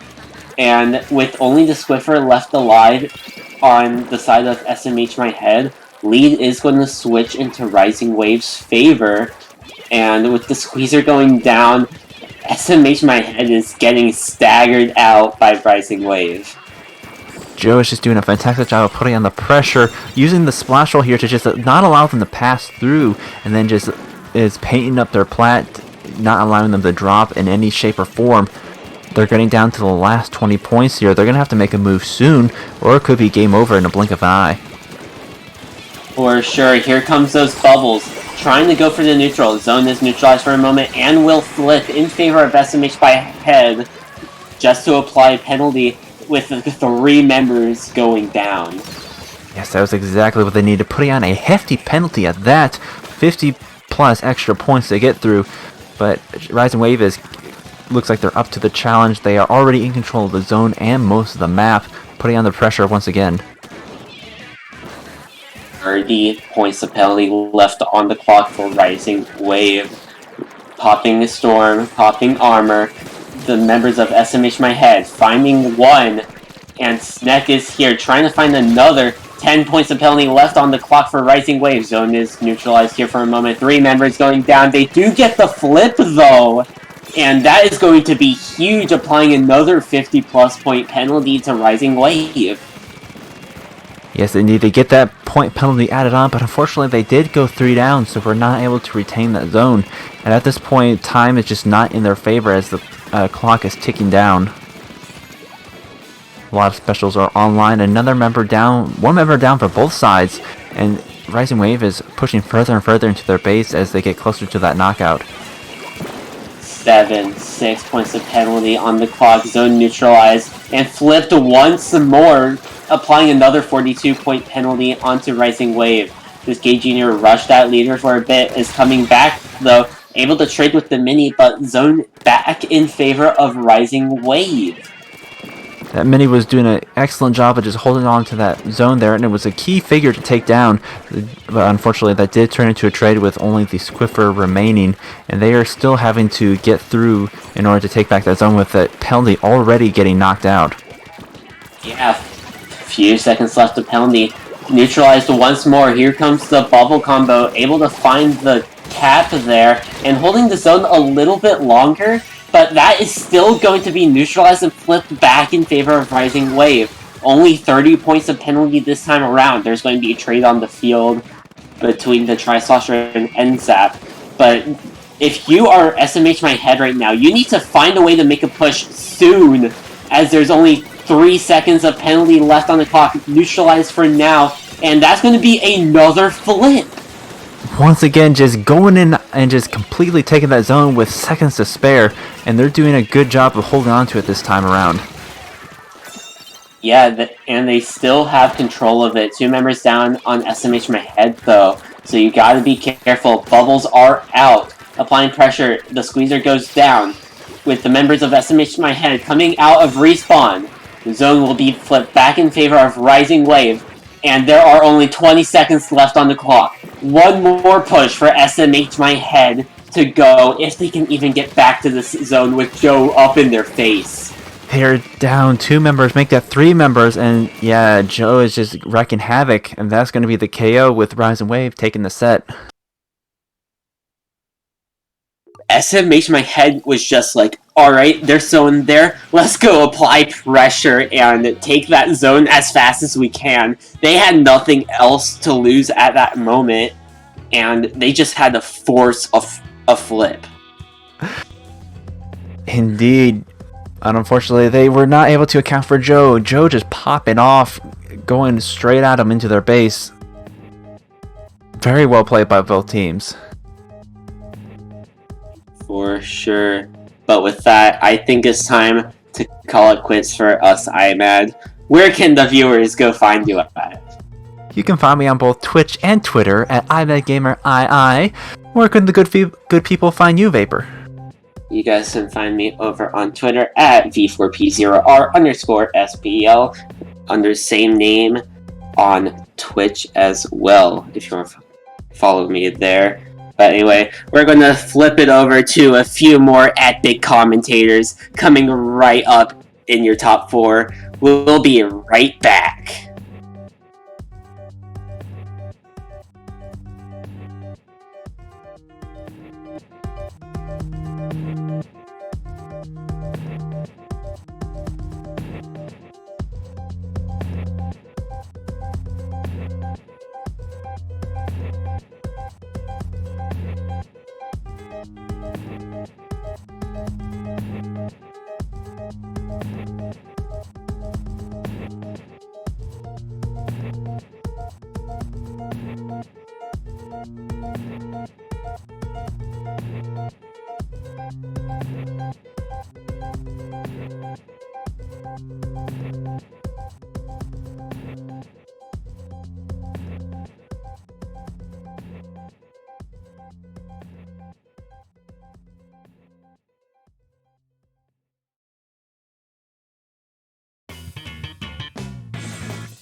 Hello everybody and welcome to Swim or Sink 66. My name is Splatoon Lily and I'm joined here by the one, the only, Mr. The Barry. How's it going, Barry? Oh, it's going wonderfully, Lily. How do you get your voice? I like when we're behind the scenes and we're just doing the sound checks here for Kraken.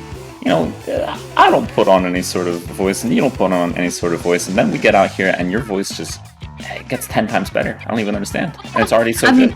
Do you want me to go ASMR mode? Because I can do that. We can have that's nice gonna. Chillcast here tonight. I will never pass on everybody. that. Alright then, welcome in everybody. We've got a nice chillcast here tonight to lull you all to sleep on this wonderful Wednesday night. Well, we're not here to lull them to sleep. We are here to show them Tempest versus Exterminators here in the semifinals of Swim or Sink 66. And this should actually be, if we get to see all 5 games, because it is a best of 5, this would actually be quite a delight for both of us, as we are Clam Blitz lovers. Yes, perfect time for the maps to come on through here. Snapper Canal being where we start our chaos, I would assume. Oh, I'm so excited. I am. I mean, you called me a Clam Blitz lover. I think that's an understatement. I would agree. Clam Blitz enthusiast, propaganda maker for Clam Blitz, for sure. Snapper Canal isn't my favorite to play on myself, though, and I'm wondering kind of how you feel about Snapper Canal as well. Well, that's where you're wrong, Bucko. I love Snapper Canal clams. It's great for a bamboozler, which of course it is. Hopefully we will get to see. But that said, I think there's plenty of weapons that can succeed here. I highly anticipate seeing a squeezer, but I think any sort of mid-range to short-range support probably going to be pretty standard. Always fun to see what Red Shell does. Wouldn't be surprised to see a Kenza L3, I would say. Oh, interesting. See, I'm kind of more expecting Red Shell's brush to come on through, but maybe I just haven't seen Red Shell play enough on Clam Blitz, so...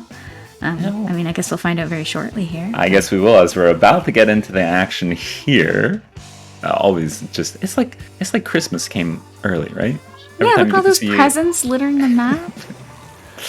And you're absolutely right. And we're missing a player. So we have a good idea of what we'll be getting out of one team, but not quite sure what we'll be getting out of the other just yet. Oh yeah, but this is the perfect time yet again for some more ASMR callouts here. Just Red Shell coming on in with this football. Gonna open up the basket real quick. Nice and smooth. Pull on through and hunt for some more clams here to try and knock this out real quick so we can try to get all 4 players back in on this map. Yes, Tempest having 9 clams ready, and now we'll make that 8. They're starting to score a lot more and more and more. Red Shell going back for some more clams. It looks like they might get challenged by a junior, but that junior's shooting at the ground instead of Red Shell. That is a misplay on the junior's part, especially now that Red Shell has enough clams to knock out this match. And wow, that is a very fast game 1. Beautiful work there from Tempest. Absolutely knocking out that 4v3. We love to see it. Well, back into it. Obviously, hopefully, to the folks at home, they do realize that Exterminators did not make it to the semifinals of SOS 66 by playing like that. Of course, this is a rerun. But what we did get to see was, I think we saw a vanilla jet on the side of Tempest and a custom jet sculpture on the side of Exterminators. We've seen this type of stuff before during clams, and usually I would say the vanilla jet comes out ahead, as Stingray can tend to struggle a little bit with keeping up with such a mobile mode. For sure, but this map kind of favors it to an extent as well, because both avenues for pushing this, I mean, you push in from the right is probably not super great, but a Stingray would be great to contest a push straight up through your own street, right? Just pop that straight down the alley and then follow it right in. I agree with you, but it's kind of all about the positioning of that Stingray's starting spot. It can definitely be a little bit difficult to get set up in a position that you can have a strong ray without being vulnerable to a flank, but also while being far forward enough to be a part of the action. So I think there are some risks, not the things that connect your forearm and your hand. I think there are some risks. There are some risks. So all I'm hearing is that Barry is advocating to play the Stingray Sloshin or the Stingray Clash Blaster. So you heard it here first, folks. Barry advocating for Stingray Clash Blaster. Let's go. You're leaving out my third favorite weapon, the 52 Galdeco. Oh yeah, I opted to not mention that on purpose. Oh, hurtful.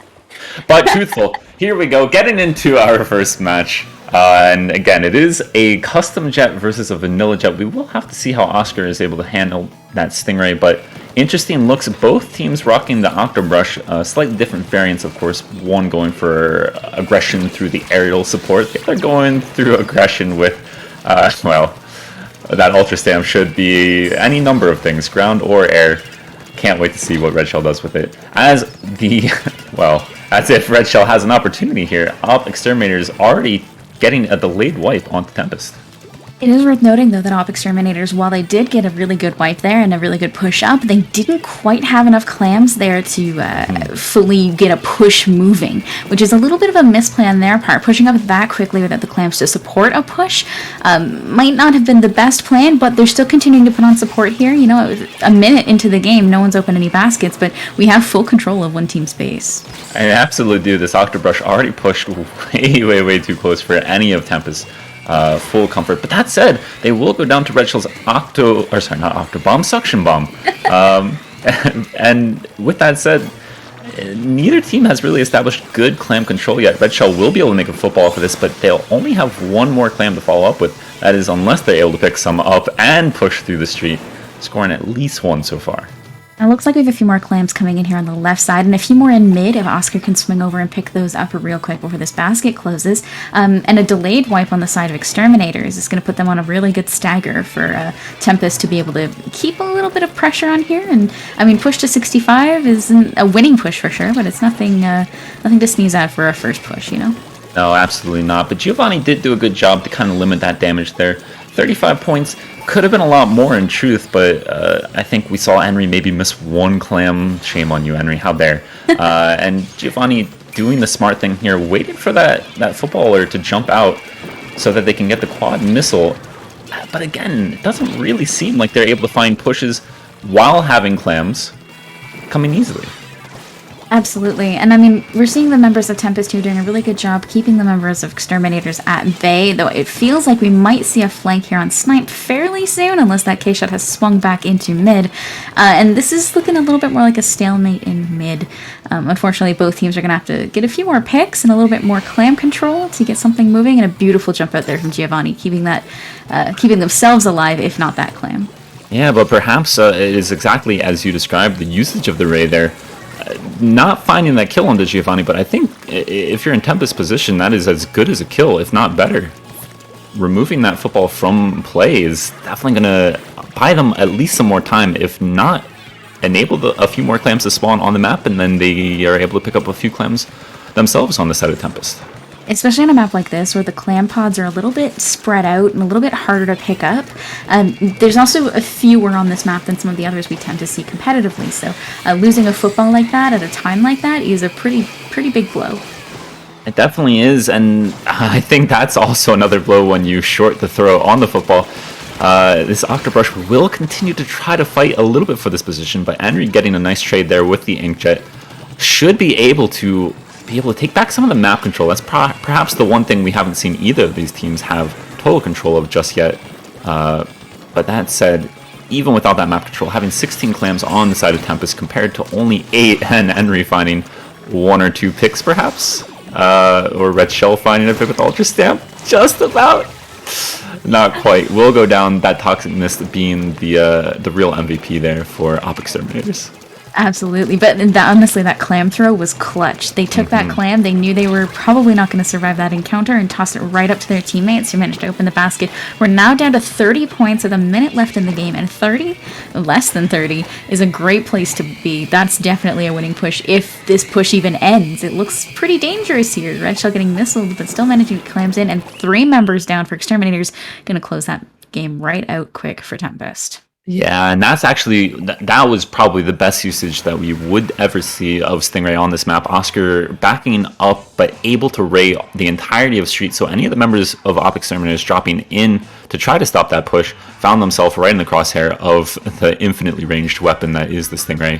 Meanwhile, Red Shell doing a brilliant job using the terrain, hanging and hiding on the back of that wall across gap, to just wait out some of that pressure and then be able to score the last few clams. A very clean 1-0 for Tempest.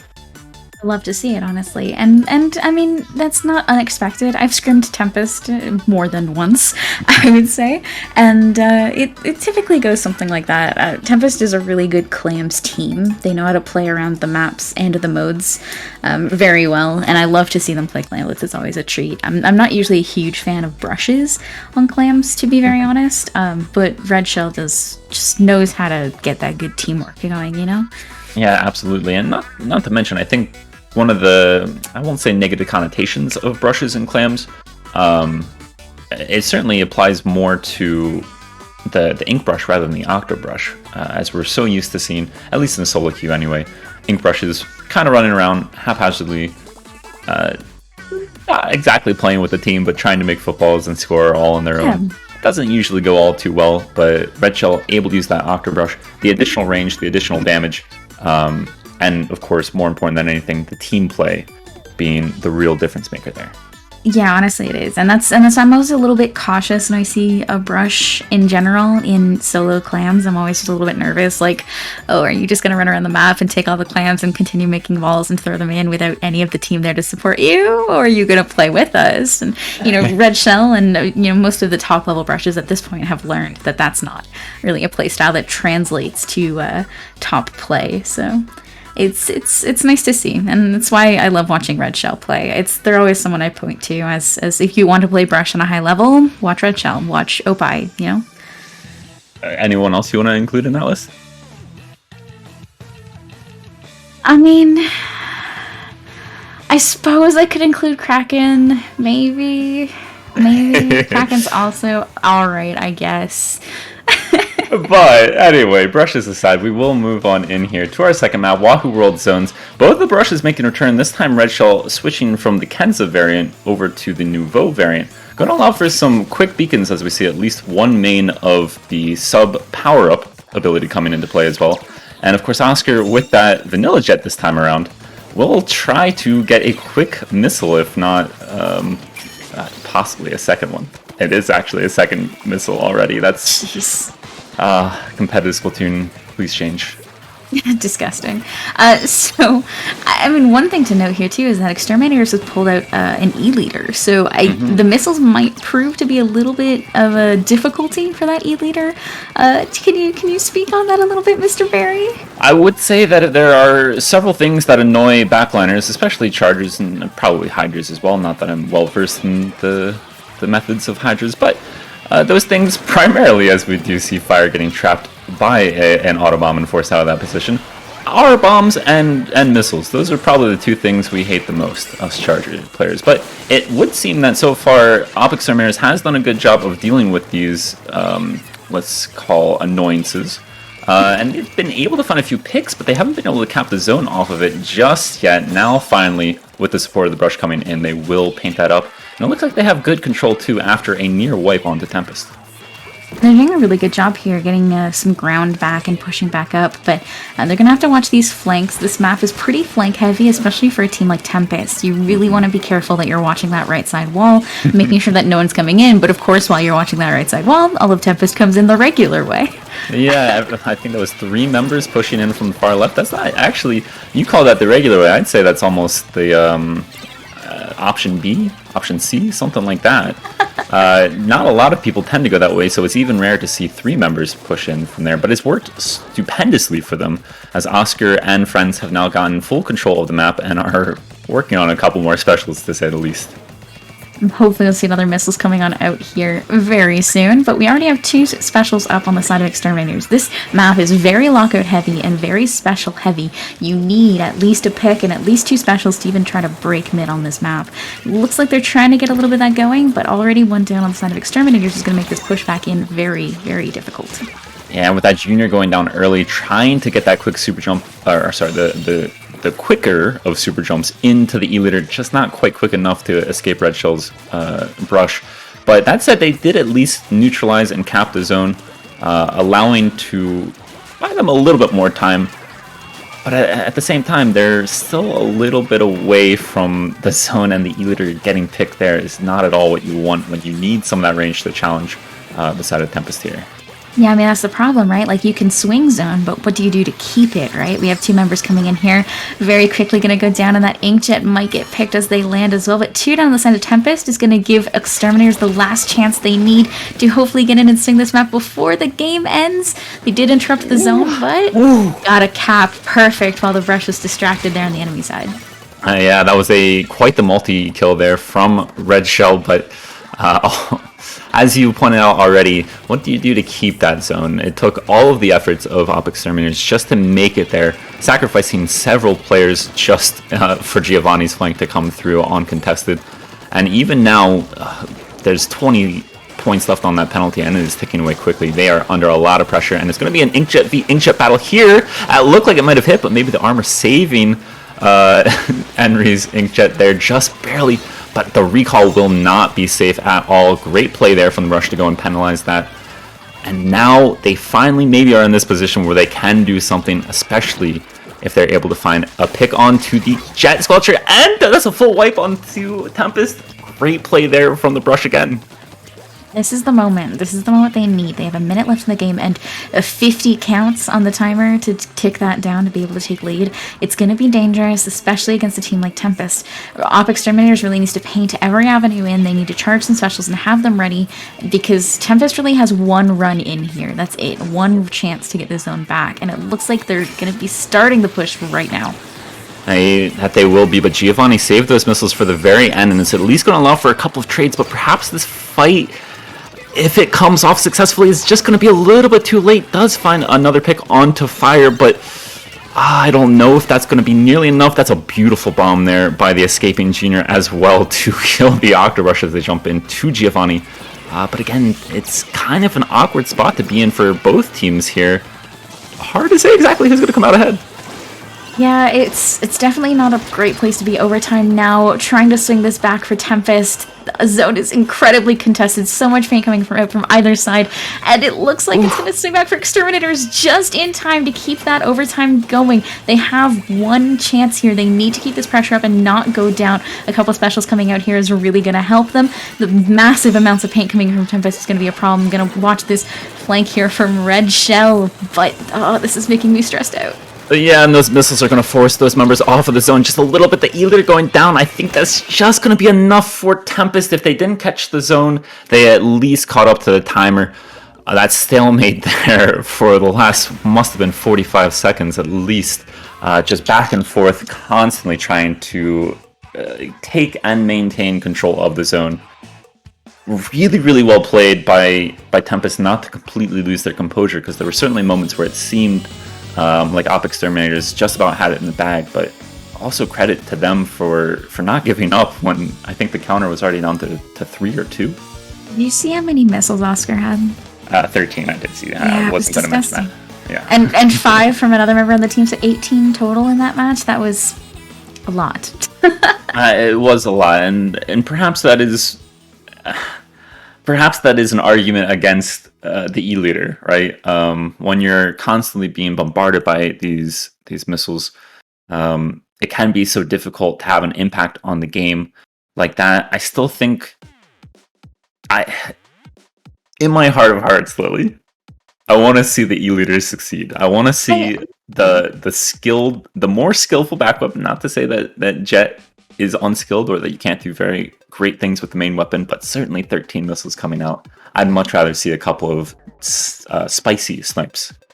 I mean, it's like, at this point, especially in the meta, Chargers are an underdog, and you love to see them succeed. I mean, all throughout competitive, just watching a really good Charger is just one of the most exciting things, right? They get some of the most hype picks, they have some of the craziest positions, they're just so fun to watch. So I always want to cheer for a Charger, and that's not going to stop. So we can hopefully see it come back out again this next game. I don't know that we'll see a Charger on this map. It's not super Charger friendly, the map or the mode, but maybe. In truth, we probably have a much better chance of seeing double V-Jet. Yeah, but that's not necessarily because of the missiles. In this case, that would actually be because of the Toxic Mist, a very good sub-weapon that we will not see on the side of Tempest. Maybe a little bit surprisingly, as they opt to switch to the vanilla sloshy machine. Kind of something jokingly hinted to in map 1. Azure was right. I think that's where you say this, right? Azure was right. Already getting into a bit of a fight here in mid. It looks like Tempest won that first pop and did get a good amount of paint in, but 20 seconds in, no one's picked the Rainmaker yet. So this is a little bit of a slower rollout than we typically see on this map mode. Well, you say that now, but it's 3 down on the side of Tempest, and are they pushing mid? I think they missed the bridge. They did. Okay. I think they dropped through the grates, unfortunately, and that could be costly. 26, not bad there by any means. That's usually a pretty strong push, but I think it could have been a lot better if they hadn't messed up that walk across the grates. In truth, as they get wiped, and Henry and Co are now rampaging towards the enemy team's pedestal.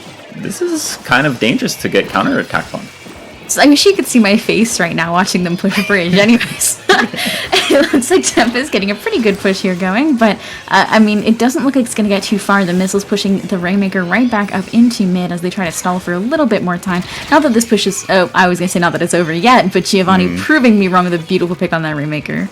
And able to find the follow-up there onto Oscar's Slosh Machine, as well as Fires Jr. For the slight missteps. Surely they don't go mid again. This is 2020, and it's working. 2022 competitive Splatoon. We've seen more pushes through mid on this map in this single match than I think I've seen possibly in the past 3 years on Rainmaker Muscle Forge. But this time they do opt to swing it right side after the debate and move it all the way to 7. The Brush will technically trade with the Rainmaker pop, but also died to the Rainmaker pop as they were ultra stamping. This is just a... What am I watching? I know. What am I watching right now?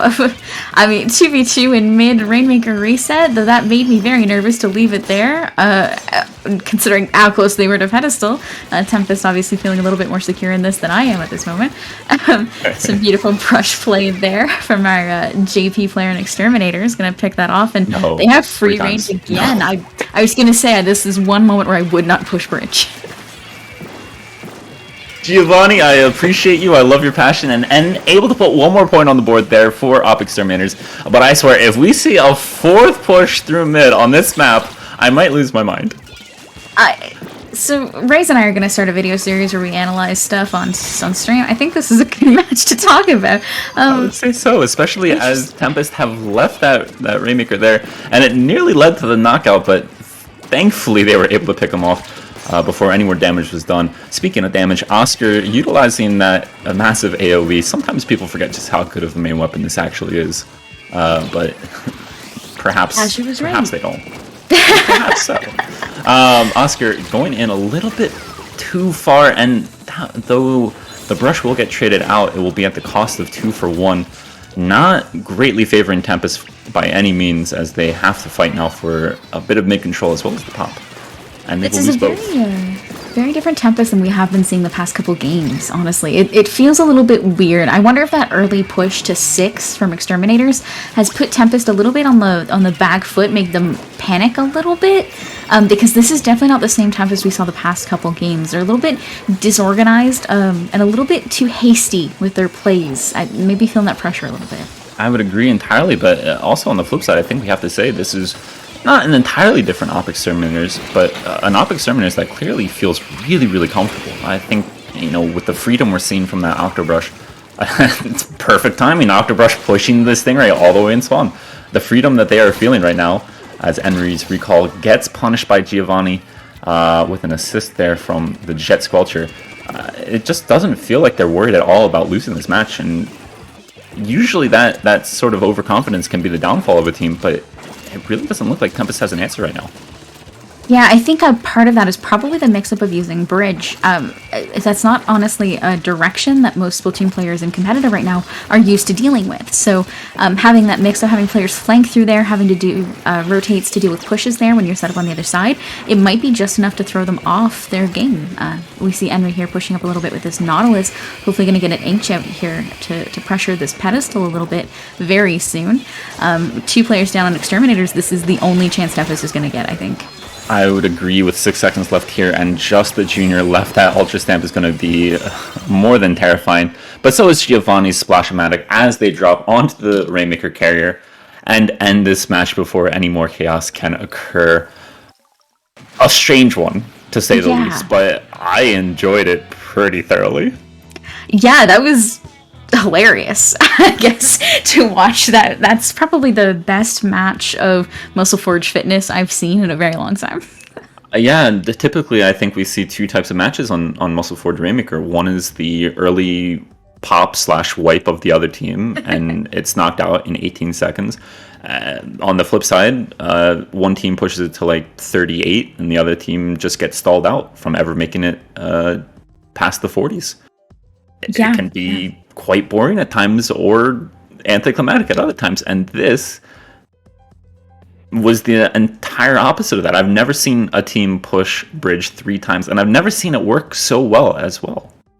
Yeah, that's the weird part, is normally it doesn't work. I did like that mix-up on that last time they tried to take Rainmaker Bridge. They switched it up, because normally the danger there is if all of the members of the other team are wiped, pushing Bridge is dangerous, because they're all respawning directly into you, and they can stop you very quickly and easily. The times you want to push Bridge, if you ever do, are the times when your other team are set up for a long extended hold on right side.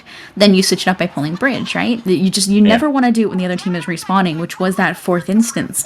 They started to go Bridge, saw the other team was completely wiped and starting to respawn into them. They just dropped right down into Trench and moved on to the right side. It was a good switch. I want to say they did that switch up twice. I think they did it to get to 7 and then once again to get it to 6. Which, yes, I think good call. But in truth, this match could have almost been over, again, had it not been for that little bit of a slip-up trying to cross the bridge at the original time. Yeah. But with that all out of the way, hopefully we get to see another wild, chaotic match like that last one here, moving into Inkblot TC, a map that almost always has a lot of twists in the tail.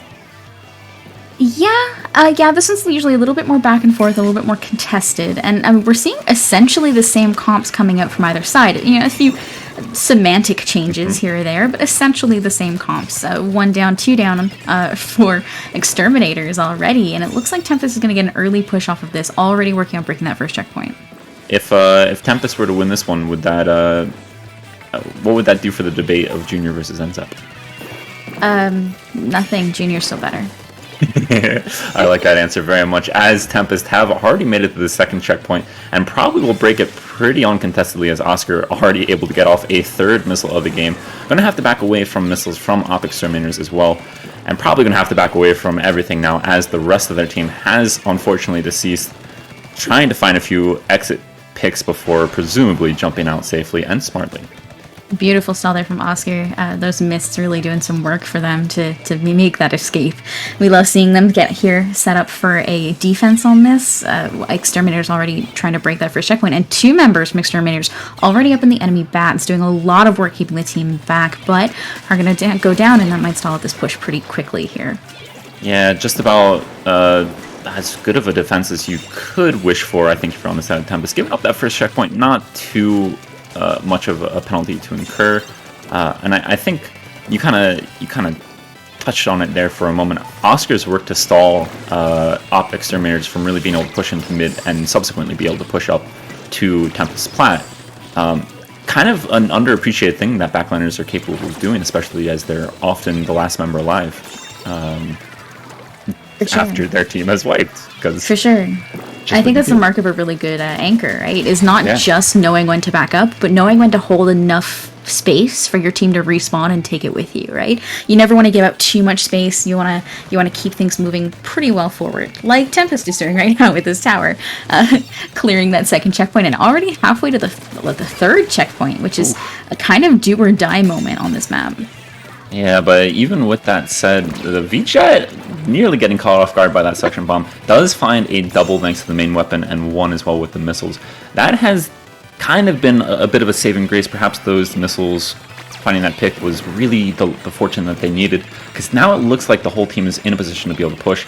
There is an armor available to Tempest to maybe slow this down, and with 2 down now on the side, make that 3 down on the side of Exterminators. That probably is the end of the push unless something miraculous is able to happen here, but I think they're just going to play it safe for the time being. Honestly, Tempest is kind of sitting pretty. They have that almost third checkpoint tap on their own tower. They don't really need to worry too much about the first or second checks coming out of exterminators, right? They can just kind of sit back, and as long as they don't throw pretty horrifically on a defense, they've got this kind of in the bag at this point, unless exterminators can pull out a really good offensive. And I mean, 3 players there on a little bit of a staggered retake is gonna put Tempest at a little bit more of an advantage. And that brush trying to maybe hurry out of spawn a little bit too quickly will get taken down a second time, and stagger is definitely the word to use here. 3 members going back down again, and it's just the brush up. Tempest will break through this third checkpoint again, uncontested, but they do get taken down, so I don't think this is going to be a knockout just yet. The brush doing a great job to find 2, maybe even 3, and Red Shell sneakily jumping into that beacon. Going to try to make a bit of an aggressive play. Finds 1 before jumping to the same beacon. I absolutely love that from Red Shell. Red Shell's beacon play is reminiscent of some. I mean, there used to be some really good beacon play and jump play from teams like FT1, like top tier teams, and Deep Blues used to be really good at it as well. Just jumping to beacons, jumping to teammates to put on pressure and then escape so quickly, you just never knew where they were going to be. And I love seeing that out from Red Shell as well. Yeah, it's. I mean, we've talked a lot of. Well, I mean, look at him go right now. He's up in the other team's spawn. He's putting down sneaky beacons. I'm not even convinced exterminators knows about him. And even though they do, they outthought him. Okay, he got brained on. Hammer pulling out all the tools in their arsenal to make sure that Red Shell just gets taken out. And honestly, that was key. They needed that to happen. They could not afford a Red Shell flank on this push. 18 seconds left on the clock. 2 members of Tempest down. This is their moment. They're going to have to do it here if they don't want to do too much of this in overtime. And things are going to get a little bit rough here for a moment. Yeah, those missiles coming in, definitely making it uncomfortable around the tower, but no one going down just yet, and they're going to have missiles of their own, not to mention the Ultra Stamp possibly coming back out. This is a little bit scary for Tempest. They're not super close to any special, and as I say that, Exterminators going 2 down is just, yeah. They did a good moment. Tempest knew that they had some time. They had been able to touch and clear that third checkpoint. They knew they had time. So they just sat back and they waited for third check, because third check is by far much harder for the pushing team to defend than second check. Second check is, I mean, they just flood bats and take things over, right? You get to that third check, it's rough. Things are a little bit more open. So they did a good job. They played it patient. Did you happen to also see the missile counters there from our VJet I didn't. players? 12 and 10 apiece. Yeah. We don't talk about though. Listen, what I will say is I love the brush play from this set. I think that is genuinely some of the best octo brush play we've seen. And it's so great to not just have it coming from one team, but to have it coming from both teams. I think there were a lot of really, really intricate and clever moments. Obviously, I have to look at that Ultra Stamp, fully understanding what Red Shell was about to do by jumping to the beacon. And then running over not only Red Shell, but the beacon. Kind of got to love that, kind of got to respect that. But ultimately, it is Tempest walking away with the 3-1. Yeah, I mean, love to see it. I mean, a little bit of bias here. I'm definitely cheering for Tempest. I'm cheering for good games. How dare a commentator be biased? Right, it's the worst. It's the worst. But I mean, I just love seeing Tempest play. I find they've got a really interesting play style. Really, a lot of Western Splatoon right now plays very fast, right? Mm-hmm. I mean, there's kind of 2 play styles. You either play Iron Wall, where you play to hold an area and make it very difficult for people to come at you, or you play W key, very fast, very quick moving, very aggressive. And Tempest somehow finds a really nice balance between the 2. Where they have some really good Iron Wall members and some members that are really good at pulling those rat plays, like Red Shell and Henry most of the time. And it's just really nice to watch. Absolutely, and I think that is, I think that's kind of a staple point of really good teams, is having that ability to change the pace a lot. I think nothing better from that last set highlights that than the space and aggression that they took during their pushes, but also fully understanding they just needed to live. They just needed to allow the tower to come into that third checkpoint in the final moments of the game so that they could stop it and move on to grand finals, where they will now be facing Rising Wave, who have also excelled through their semifinal set against masked potatoes, 3-0. So this is going to be a bit of a clash of the titans as far as the SOS goes. Potato Tempest. I'm excited. Nothing like a good potato storm. Do you disagree, Mr. Berry? I would say that I'd prefer my potatoes. I'll say I prefer my potatoes sliced, baked, and covered a little bit in olive oil and spices. However, if they are hailing from the sky, I guess it's a win for people who like to eat potatoes. Free potatoes for everyone, right? A little bit of sour cream on those, though. A little bit of chives. Yeah, that's fair too. Yeah. Now I'm hungry. Well, I mean, it's only 11 o'clock on the Eastern Coast. I'm sure plenty of people are thinking about second dinner at this point. I was gonna say, if you say they're gonna have supper now, it's a little bit late for that. I said second dinner. Clearly some hobbits out there. Yeah. I mean, I think that goes more for breakfast, but we'll take it. While we're waiting for the teams to get in the lobby, Barry, I have a very important question for you. Yes, I would love to hear this important question. Cereal first or milk first? I'm a cereal first person. Excellent. You wanna pour in that cereal, and then you wanna allow the milk level to rise up. So not only do you have the right proportion of milk to cereal, but also instead of pouring, all the cereal on top of milk, which is presumably going to float a little bit, and then you have to smush it down into it with a spoon. Yeah. It just naturally gets coated in the milk. It makes for a lovely time. Yeah, and then you have good proportions there. Yeah, it's good. Yeah. Are there people who do the milk first? I think so. This is the second biggest revelation I've heard all tonight. The second? What was the first? You being biased for Tempest. I still. Yeah. Well, sorry about that. That's okay. Perhaps we can. Perhaps it's up to me then to sway it back a little bit in the direction. Not to say that I don't love Tempest. I think they're fantastic players, but I do more than recognize some of these Rising Wave players. I think Morsa has been a name that's been around for a very long time.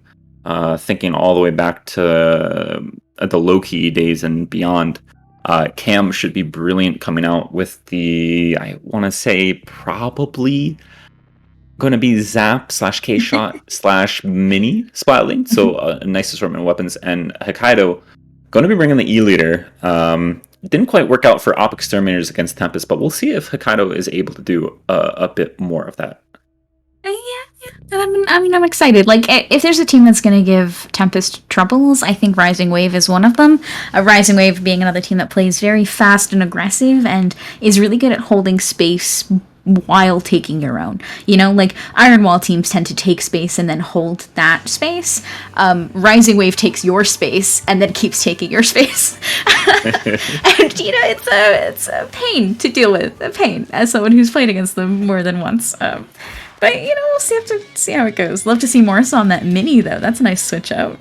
That is a nice switch up. And, well, we can't get enough of the V-Jets. Nikaido and Oscar continuing to run, but one already going down. What in the world did they fell off the map, didn't they? Oscar fell off the map, the back paint up for missiles?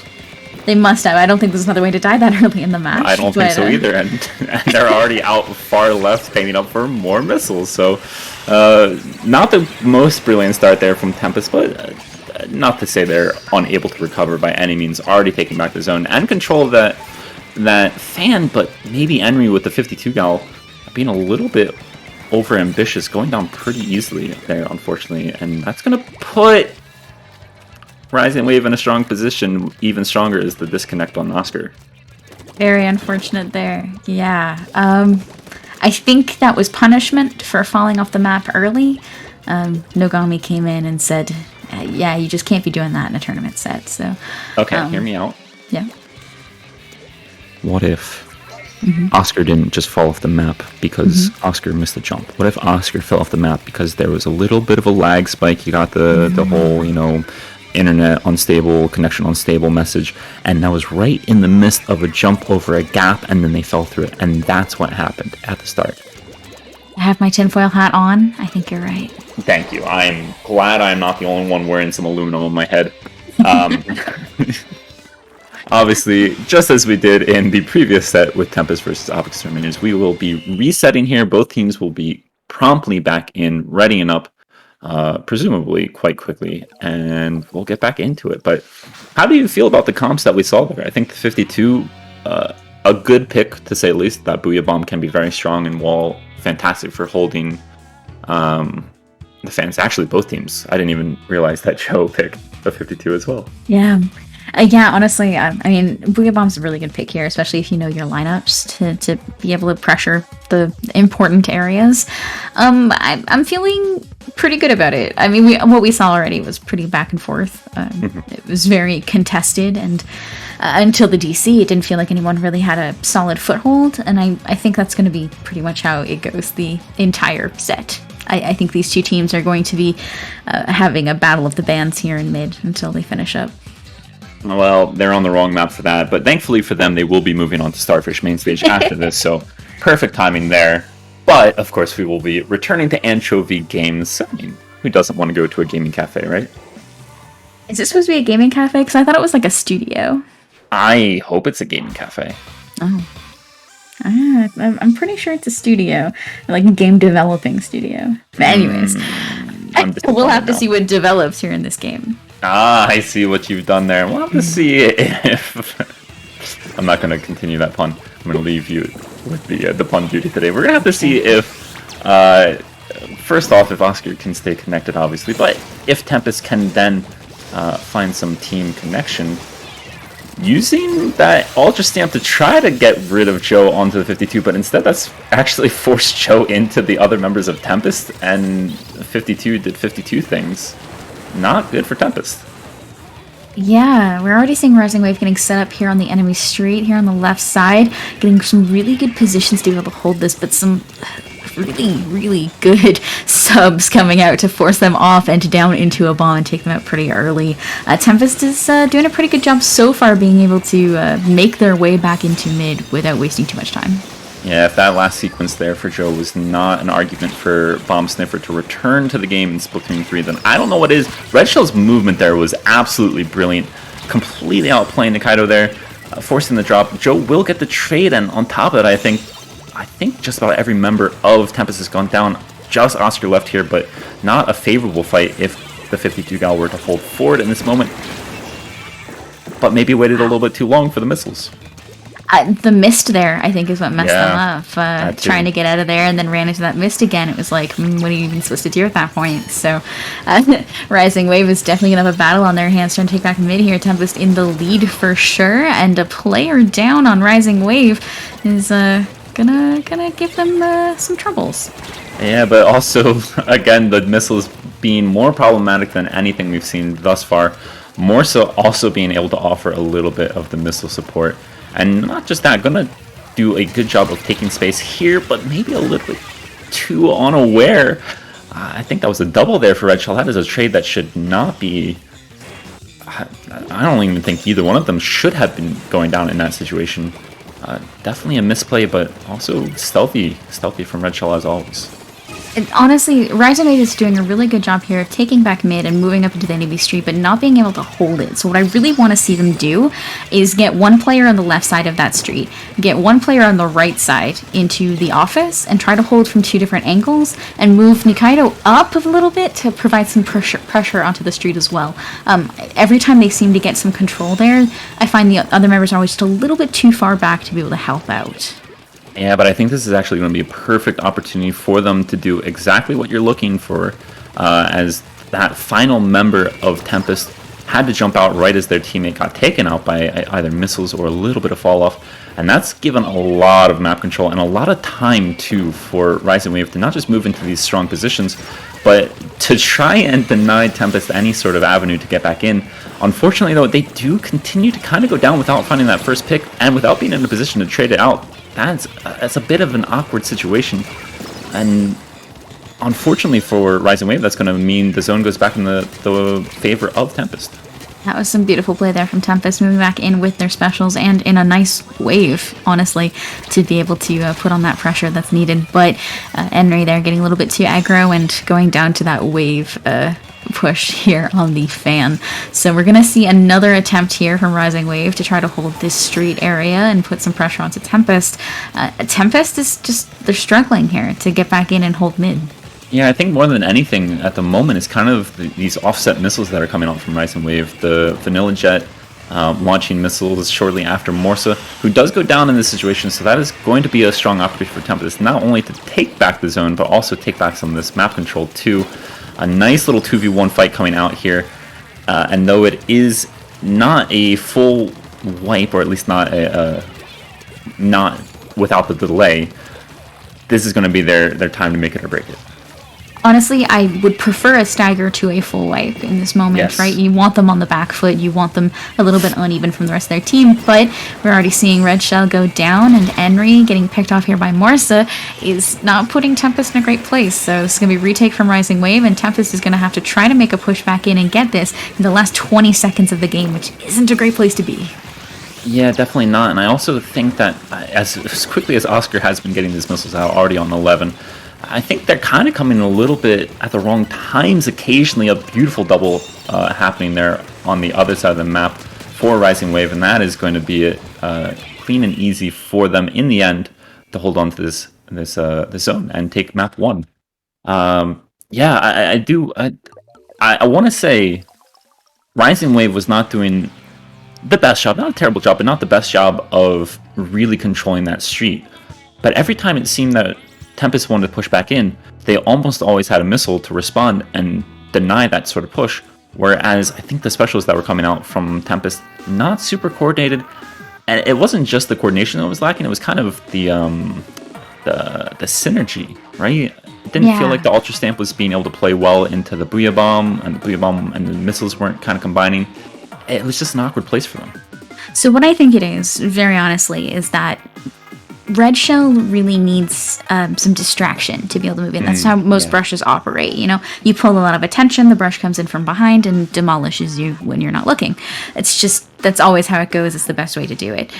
I think in this case, Red Shell tried to pull off those flanks, but at the same time, Rising Wave was popping missiles, which was pushing back the distraction that Red Shell needed to get in, revealing their position, and then picking them off. So Tempest didn't have Red Shell to play off of to get all of the picks needed to be able to move forward, and Red Shell didn't have the rest of the team to play off of because the missiles were forcing them to wait a moment before they could support him. So I think that just disconnect was just enough to make it difficult for Tempest to be able to move in and hold things properly. Yeah, and I would also say, agree entirely with all of that.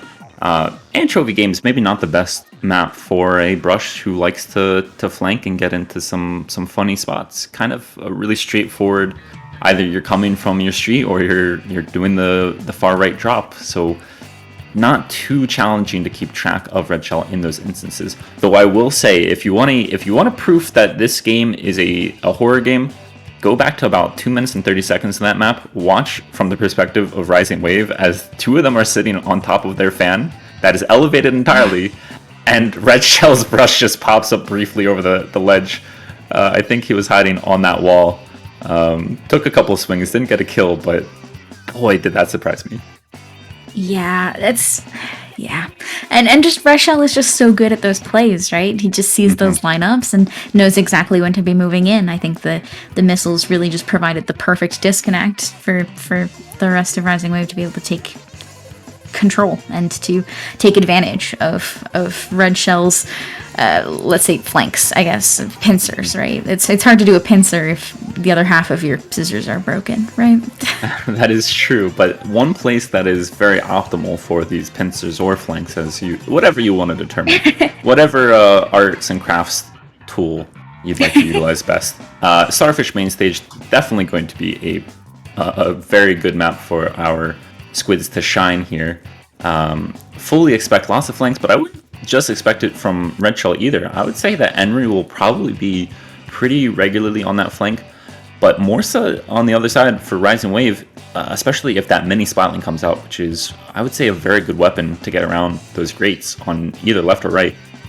Going to be a lot of pressure, going to be a lot of work just to keep track of players on both teams, for that matter. Yeah, absolutely. Especially with the playstyles from both these teams, I think we're going to be having to watch those flanks pretty heavily.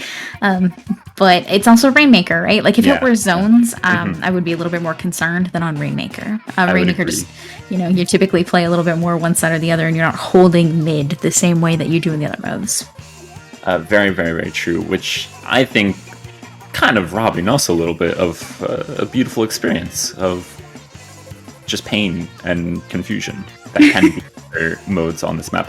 But that's not to say that this is by any means a bad mode. I actually think, for those who can recall all the way back to the early Splatoon 2 days, the changes that have happened on Rainmaker Starfish have been definitely a breath of fresh air, dropping it over that gigantic wall that you could easily walk up a ramp to, which almost always guaranteed you lead back in the old days. No longer an option. Now definitely a lot trickier to get really good points on the board, as there's only 2, arguably 3 really strong routes, and boy, if we don't see a vanilla Jet using Toxicness to deny some of those routes, I would be surprised. Man, I love Mist, especially on Rainmaker, especially on maps like this in Mako Mart. It's always a treat, but I mean, we'll have to see. It's a treat we don't get to see, unfortunately. Yeah. Or fortunately, if you're not a fan of it, but we both are, so. That sounds pretty toxic to me, but good to see the members of Rising Wave in here. Already lost that pop, which isn't too bad on this map. Most of the gameplay this early is fought in your own streets, so losing the pop in mid isn't that devastating. We are going to see an early flank here coming up from left on the red shell, of course, backing up and staying alive just in time with some support from a wall. Yeah, and Morsa, I felt that was really avoidable. I mean, not only was there no need, but it looked like, I think everyone watching really saw that coming. I don't know. Yeah, that was a bit strange. Love to see the Tempest push to 69. Very nice. Red Shell here getting a little bit of pressure and gonna jump right back out to a teammate. Love to see that quick escape following that, amazing pressure coming in on the top right. Yeah, absolutely, and hopefully both teams are now finding their footing, not slipping into any deep waters here. Red Shell is pushed in a little bit too far and will get punished there by Nikaido's custom jet at that, as a matter of fact, instead of the vanilla jet, but that raid coming out a little bit too late to be able to help with these picks. Joe going to have to back away, but again, the armor also coming through for Tempest is going to save a lot of their members, and not only that, but it's going to allow for them to take out Joe in Booyah Bomb form. That's 3 down on the side of Rising Wave. No Stingray available just yet.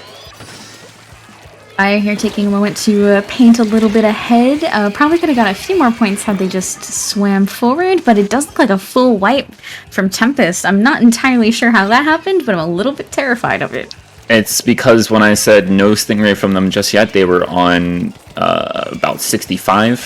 65% of the way getting there, and then they jumped out and they had it way, way, way too quickly because custom jet things. But that said, Rising Wave going to try to make use of that stopped push. Joe always finding themselves in aggressive positions, but just not quite finding the timing or the space to be able to get a pick along with it, and will get taken down there. Enemy trying to push on through here. It would be huge for Tempest if they were able to get rid of Nikaido's custom jet, as that Stingray is going to definitely be the thing that stalls out this push. Morsa came through with the flank, not able to find anything for them. This is still kind of rough for Rising Wave.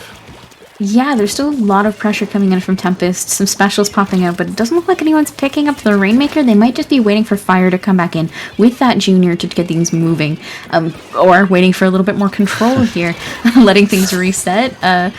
Might have stalled them out a little bit more than I would have liked, but still 2 specials left from Tempest, so we'll see if they can defend. Those missiles are going to be really, really good for Joe to come through and chase down Henry with, and then it's just going to be, I believe it is, I don't even know what it is anymore. Henry respawning here, trying to dodge the ray, but so much pressure is coming through here with Rising Wave's push. It does look really, really precarious if you're Tempest. I would say the next team to find a pick is going to be the team that's genuinely in this moment. Yeah, I mean, Tempest with a 45 on the timer, or the ticker, I guess, that's not that powerful on this map. It's really easy to get up to the 20s here, and it just barely dying there on Rising Wave right before they take lead. With only Red Shell up, this might be the moment they do take that lead. I don't know if they'll be able to hold it unless they can get up to that 20-point mark. Definitely going to be able to get not just 20 into the 20s, but all the way down to low 20s, 22. Quite strong there. Red Shell, because of that Booyah Bomb, not able to contest the pop or the pick very easily. And all the meanwhile, Rising Wave are still surrounding Red Shell and the rest of Tempest, really locking them into this difficult position inside their court. Not only does it seem kind of awkward to get out of just for the Rainmaker, but the players are struggling to get back in the mid themselves. Feels like Red Shell and probably the rest of the members of Tempest right now are struggling a little bit with lack of paint. Red Shell coming in with this hammer, unfortunately not able to get a pick before going down to Cam's end zap. Beautiful, beautiful pick there. They needed that if they wanted to hold. The Rainmaker going down as well. 20 seconds left on the clock. This is looking not super great for Tempest. No, most definitely not, but Rising Wave doing a brilliant job there to not just have total control of mid, but get a full wipe. I don't see how any members of Tempest really make it in here, especially as Cam is playing it very smart and backing up all the way to Attic. With only 5 seconds left, it's going to take some sort of miracle to get there. And he does have an Inkjet and a bomb, miraculous there from Fire, able to get a double as well, I think. The game is not just over yet. Morrison nearly in position to be able to pick up the Rainmaker, but that could be game there. Nikaido's Ray coming out before Red Shell, able to get there with the flank. A little bit sketchy at the end, but ultimately I'd say Rising Wave looked strong all the way through. Yeah, I mean, and that Stingray pulled it at the very end there, just to pull that through to the very last moment was just, it was good timing. Nikaido definitely knows what they're doing at the Stingray. So. Most definitely, and perhaps and your biases aside, perhaps this is a good time to kind of reflect on what we've seen of the good from Tempest and what we've seen kind of not so good from Tempest. They are struggling a bit in Rainmaker at the moment, and presuming that they are able to send it to a Game 6, they are going to encounter Rainmaker again. I'm a little bit puzzled as to why they're not continuing to use Oscar's Vanilla Jet, especially with that Toxic Mist, especially with the range and the missile support that's been providing them on these Rainmaker maps, where it really feels like it could benefit them a lot. Do you have any sort of idea as to why that might be? Honestly, I'm not entirely sure. I want to say it's probably comfort. Booyah bombs are good there, and they might have wanted something a little bit more close range than a jet. A little bit less flimsy, I guess is what you can call it. Than the jet's main weapon. So that would be my guess, is that they feel like they're lacking killing power, but I think that they're not lacking killing power. They might feel like they are. I think what they're lacking is that synergy that the missiles are throwing them off on, you know? So I think that's where I'm seeing. That's what I think that they're doing. I would agree. I mean, I think in the form of Henry and Red Shell in particular, right, they have a lot of slaying power. It's just that these two members right now are having to focus so much on map control and paint that they're not having the opportunities that they had in the earlier sets we saw them in to really go and frag out. But hopefully that's, if you're rooting for Tempest, hopefully that is something that they will identify as well and make the subsequent changes to. Yeah, and while we're waiting to get into this next match, I think I figured out what it is about Joe. What is Joe not being able to hold, because Joe is getting into really good positions really quickly. Yes. I think they're sharking too long. I would kind of agree with that, yeah. I think Rising Wave is used to playing against teams that when they encounter Rising Wave's very fast, aggressive playstyle, tend to panic and feed a little bit. And Tempest, I think, is too good to fall into that trap. So I think Joe is waiting in these really good positions to set up to get sneaky picks on people who are pushing a little bit too quickly ahead of their teams. And instead, Tempest is taking the time to paint. So they're finding Joe pretty quickly, and Joe's not able to get the utility that they would normally get from those positions because they're trying to wait for those picks instead of making use of them. And of course, as Tempest or the other team in any situation where that might occur is painting up, that's obviously making it even more difficult for Joe once they do pop out to be able to succeed in those fights as well. So I think you have hit the nail on the head there with that one. Yeah. And I think that's just an adaptation that can be made easily. I think Joe just needs to pop out a little bit more quickly and make use of the pressure that they can build with their main weapon and with their wall, right? It's super, super easy for them to be able to take advantage of the space that they've made, but instead they're just trying to wait for those sneaky picks. So I think they just need to make that little shift, and they'll make the holds that they're already getting even more dominant. Or perhaps, as we also talked about kind of with how Red Shell is able to succeed so well, maybe a little bit more activity from the other members of Rising Wave would really benefit Joe in those positions as the distraction, so that, painting isn't quite so straightforward for the other team. Yeah. They really The moment we did see them shine was in Anchovy Games when Morsa was with Joe. As soon as Morsa got up there with Joe, the hold that they had was quite a bit more powerful. So I think it's just those moments where Joe is alone, they need to be a little bit more present. I would agree.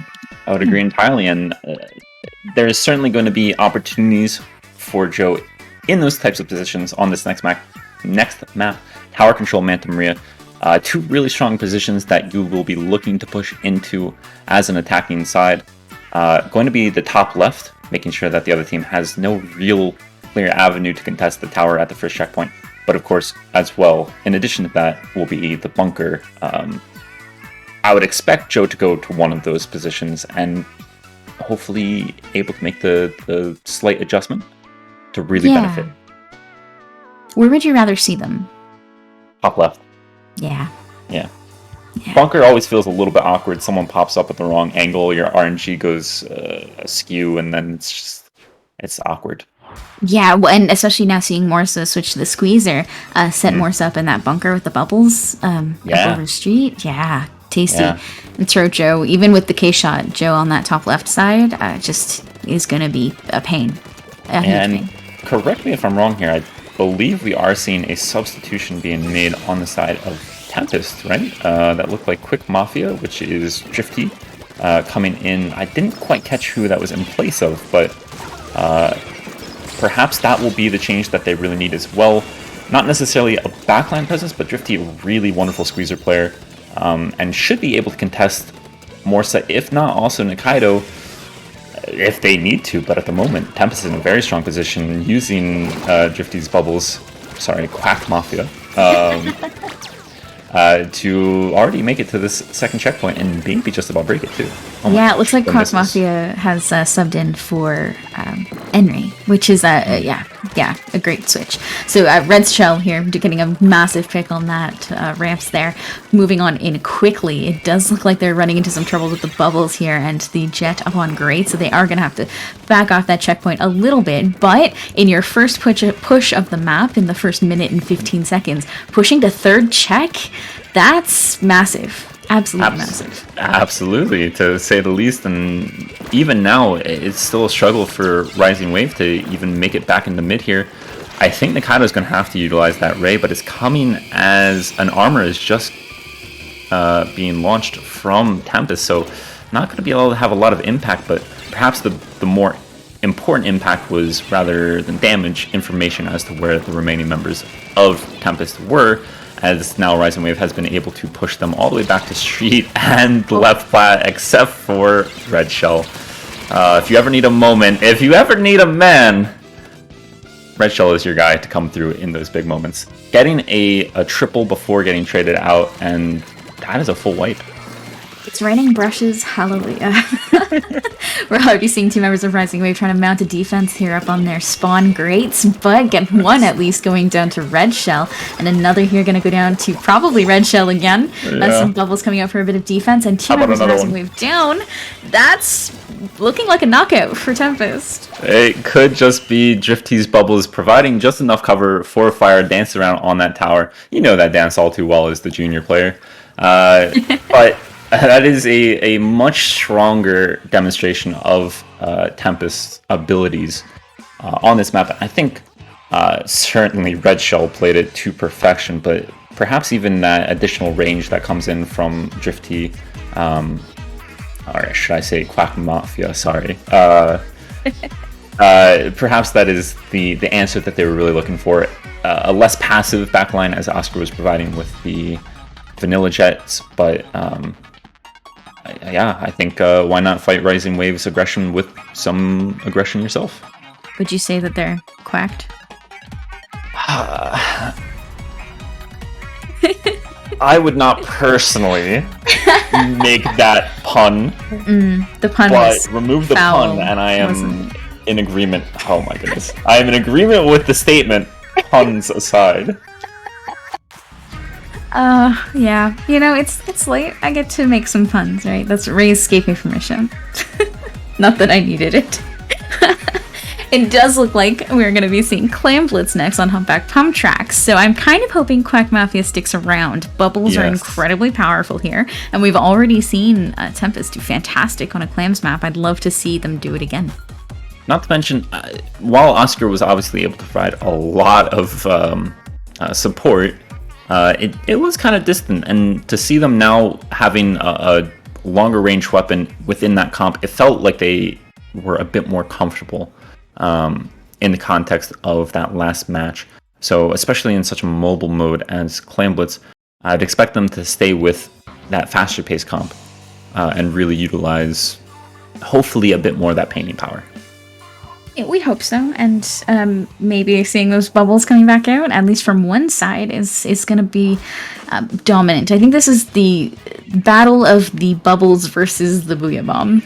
Joe over there on the K52 is another really good special for pushing on this map, so love to see who comes out on top.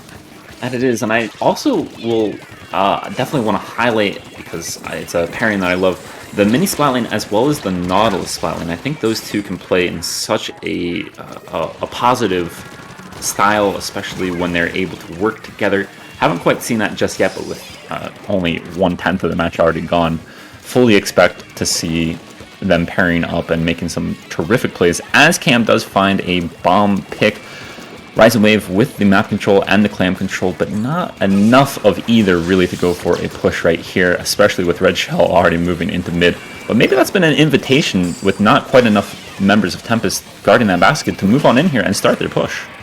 Yeah, I mean, sometimes you're holding up a ball and you see someone pushing you from one direction, you're like, all right, I'm going to go the other way, which is kind of what we just saw here from Rising Wave. So Tempest doing some work here, trying to close this basket off, but a push down to 20 on your first push in the first minute, lower than 20, that's dangerous. Tempest has a lot of work ahead of them now.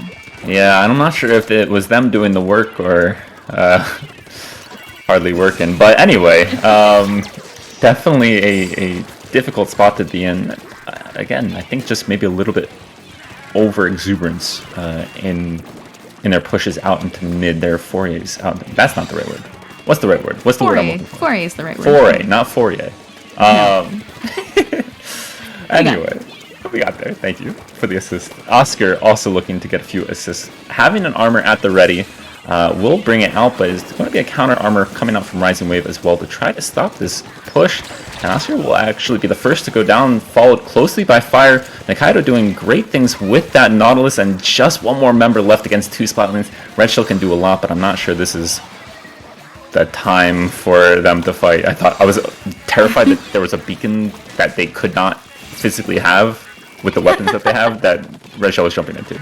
Oh, no. Just jumping back to keep that ball safe to a teammate, which we love to see. Some more missiles coming out here, going to stall out this push from Tempest yet again.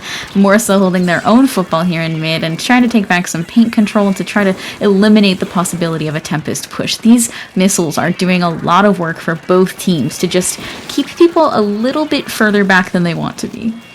Yeah, and certainly harping back to that first match on Anchovy, it really did feel like Rising Wave were able to utilize their missiles a bit better than Tempest, but this time around, this might be the opportunity. They're going to bring out the missiles from Fire just to find that last member. It might have been better suited to use them on the respawning members of Rising Wave, but at the very least, Tempest will be able to break this barrier and start their push. If they can get that football there, it's not a bad first push, but 40... I like it, but for that wipe, I'm not sure if I like it enough. I mean, it's a good start, and they still have a decent amount of paint in mid. Rising Wave's going to take a moment here to paint up before they move on too far, and in that time, already we see a member of Rising Wave going down to some members from Tempest 2 going down to some members of Tempest who got in pretty early. 2 more trapped here on the left-hand side, and Tempest is going to back off that a little bit as a couple of their own go down. This is... I don't like how stalematey this is feeling for the amount of distance Tempest has left to go. Yeah, and that's kind of at least how I felt about it with that last football not make it in. They, of course, still have plenty of time with over a minute left. And just about anything can happen in clams, especially once you get around that overtime period. Really important for them all to live against that fight with Morsa. But Joe, that is possibly the best Sharky moment we've seen from them so far. Not only shutting down that original football carrier, but finding another pick too. And Red Shell wants nothing to do with this push right now. Doing the smart thing, backing up and resetting, hanging on to that football, allowing for the rest of the team to spawn in. I'm glad to see them do that. I was a little bit worried they were going to try to make that push, but good on them for recognizing that it just wasn't the time yet. They need to have a more coordinated push. They're in the last minute of the game, and if they don't do it on their next push, they probably aren't going to. So we need all of the members of Tempest here to make this work, and we're already seeing Red Shell go down, which puts the rest of Tempest in a precarious position. It does that, but they're still going to be working for some of that mid-control. Quack Mafia, not a good fight to have to take against Joe in this situation. 52 v Squeezer tends to favor the 52 at close range. But at the very least, even though Quack Mafia not dying to the 52, forced to burn those bubbles early, and that's a special you would have loved to have going forward for this push. A nice suction bomb against the wall, and another nice pick there from Fire.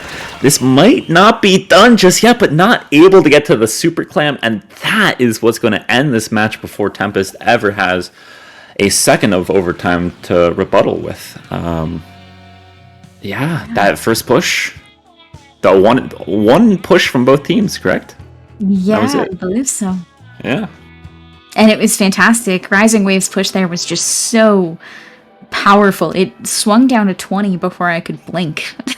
They did a really good job.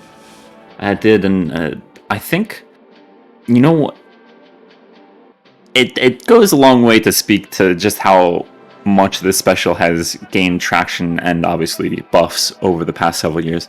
But I honestly think what Tempest needed more than anything in that last match was Red Shell to be on the Octobrush Nouveau. I think beacons to get out of spawn a little bit faster, missiles to have a bit more information and a little bit better pressure without really having to contest people in 1v1s or 2v1s. That really would have served Tempest a lot stronger than the Ultra Stamp was ever able to do.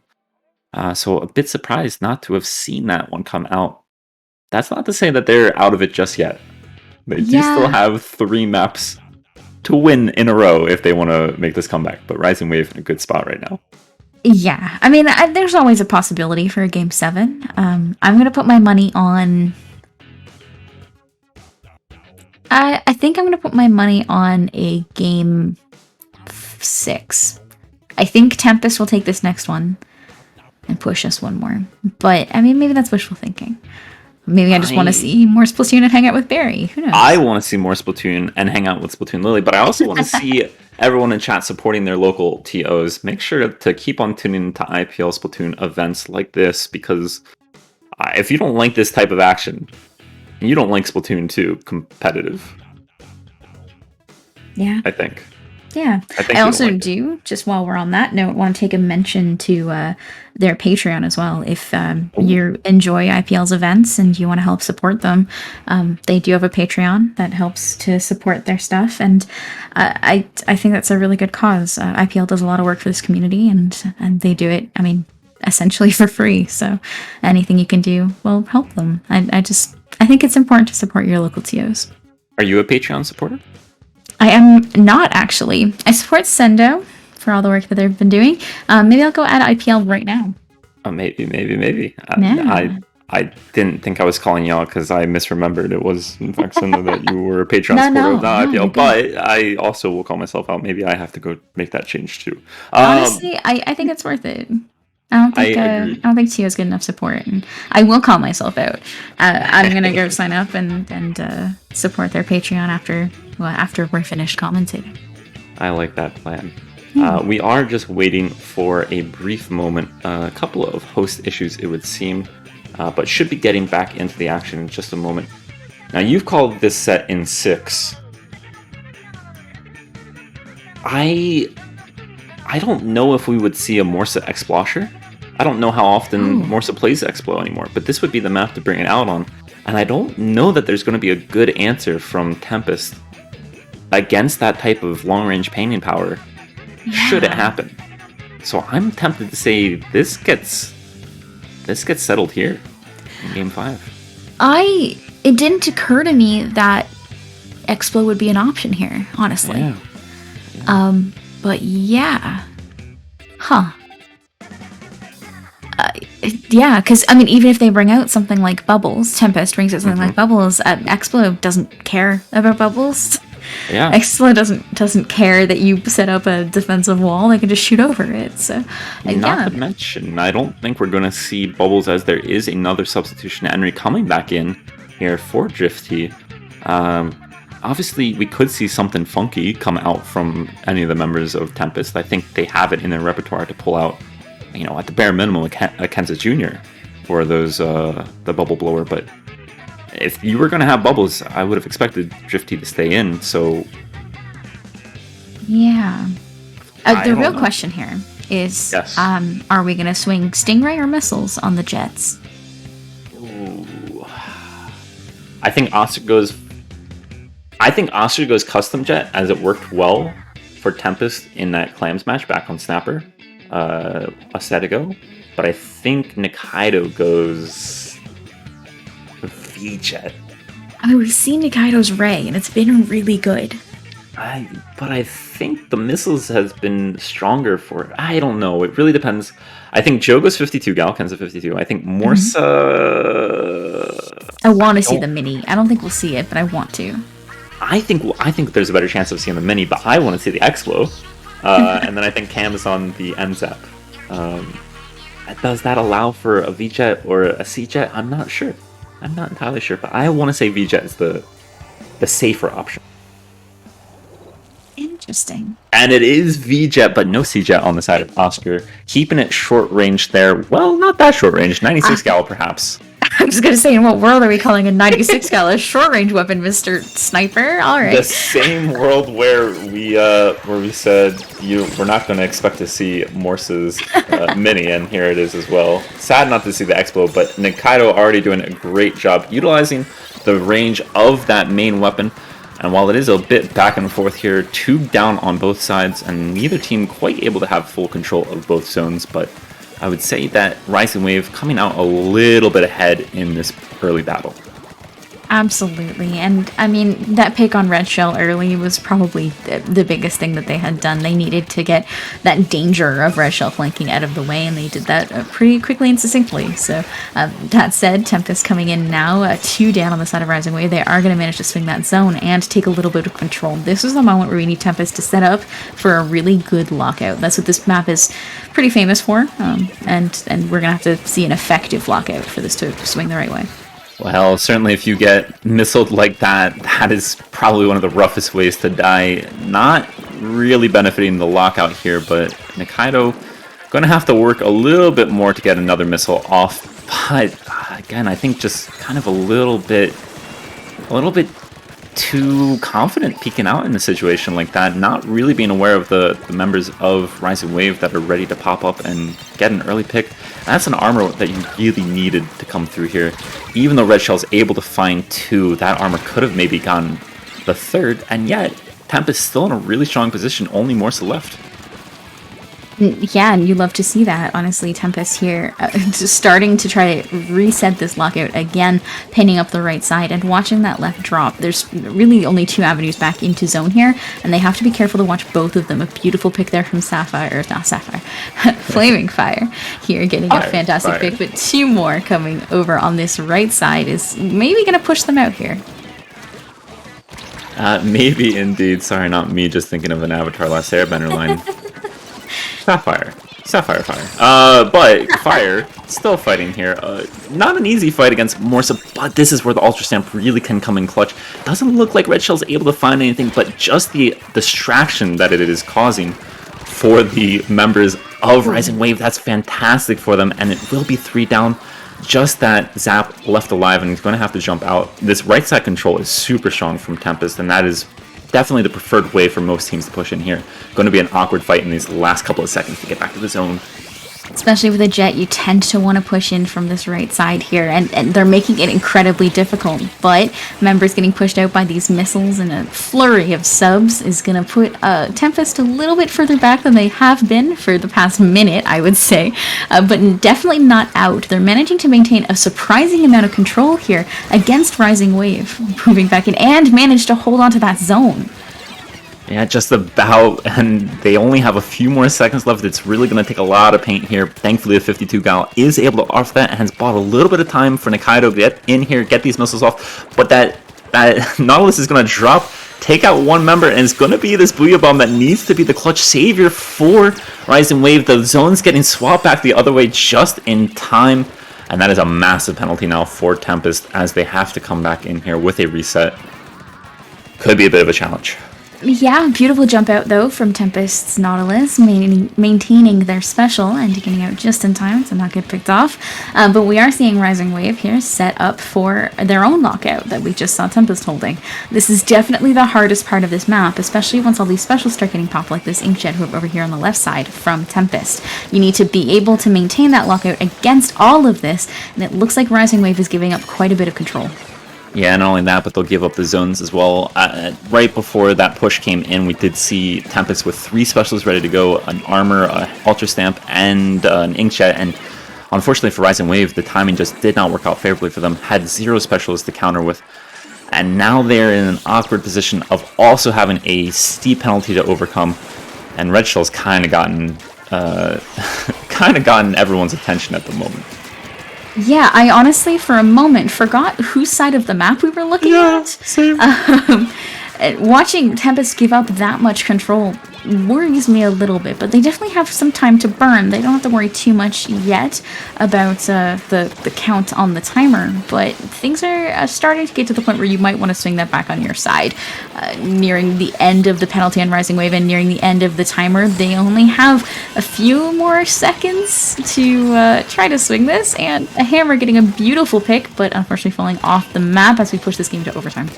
Yeah, and I think these it's going to be really, really tight here. Just one member left alive for Tempest. Some of these specials perhaps could have been done a little bit better in coordination with one another. They do have one last chance, but that Booyah Bomb could be massive for trying to hold down this zone.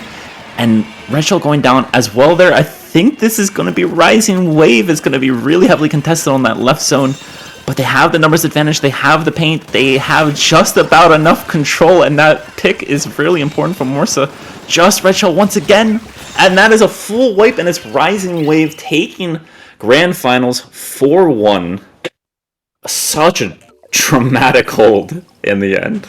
Honestly, though, having watched that game go how it did, it felt rough. I didn't expect Rising Wave to take it, so good on them for collecting themselves and being able to pull that one back through. Is that 19 missiles? That is 19 missiles. Yeah, all you see 19 missiles, 7 armors, and 5 Booyah Bombs. Yeah. Alright, so all I've learned tonight is that I've been meaning for a while to make a video about how to properly avoid missiles, and I think I just need to make that video. I think there's a great moment that you can pull from that last bit of the match there.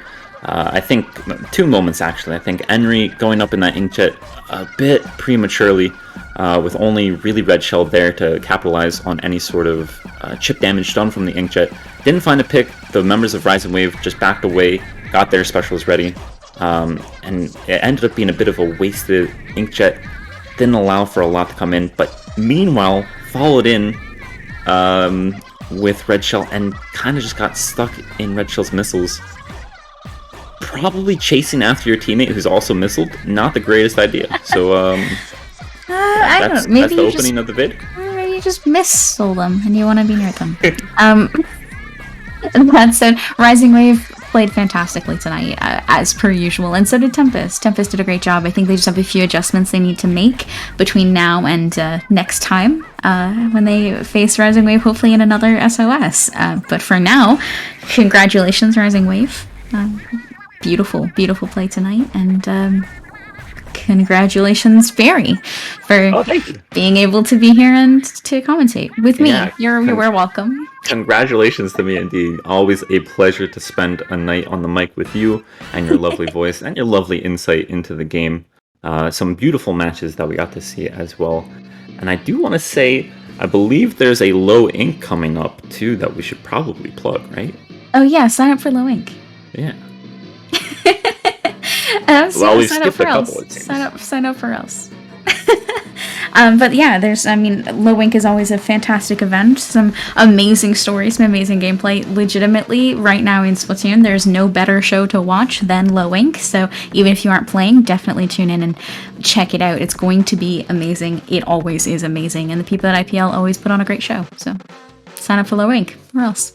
Absolutely. I think I couldn't have said it any better myself, but I mean, play Low Ink. Huh? You expect me to play in a monthly tournament? That's a great experience for low-level teams with a Swiss stage and 3 brackets, fun for all types of players, and a high-quality stream. Ha! As if there's no way such a tournament exists. Okay, you're banned. I have to find the plug somewhere. It is happening on April 23rd and 24th, starting at 1 p.m. Eastern Time, so if you feel like you qualify for that lower level team and you want to come through for some great practice, make sure to sign up there, but always continue supporting your wonderful TOs, whether it is over here on IPL or any other fantastic tournament that is going on. Competitive Splatoon goes forward with, first and foremost, with very wonderful TOs putting in the good work. Yeah. And with that, thank you all for joining us. Barry, where can the people find you if they're looking for you? If they're looking for me, and I don't know why they would, but they could find me on twitch.tv/thebarrywith1y, or they could find me on Twitter at thebarrywith4ys. That's so many Ys. You can find me at Splatoon Lily on Twitch and Twitter with only one Y. So I'm jealous. Thank you, everybody, for coming on through. I hope you had as much fun as we did, and we'll see you next time. Take care.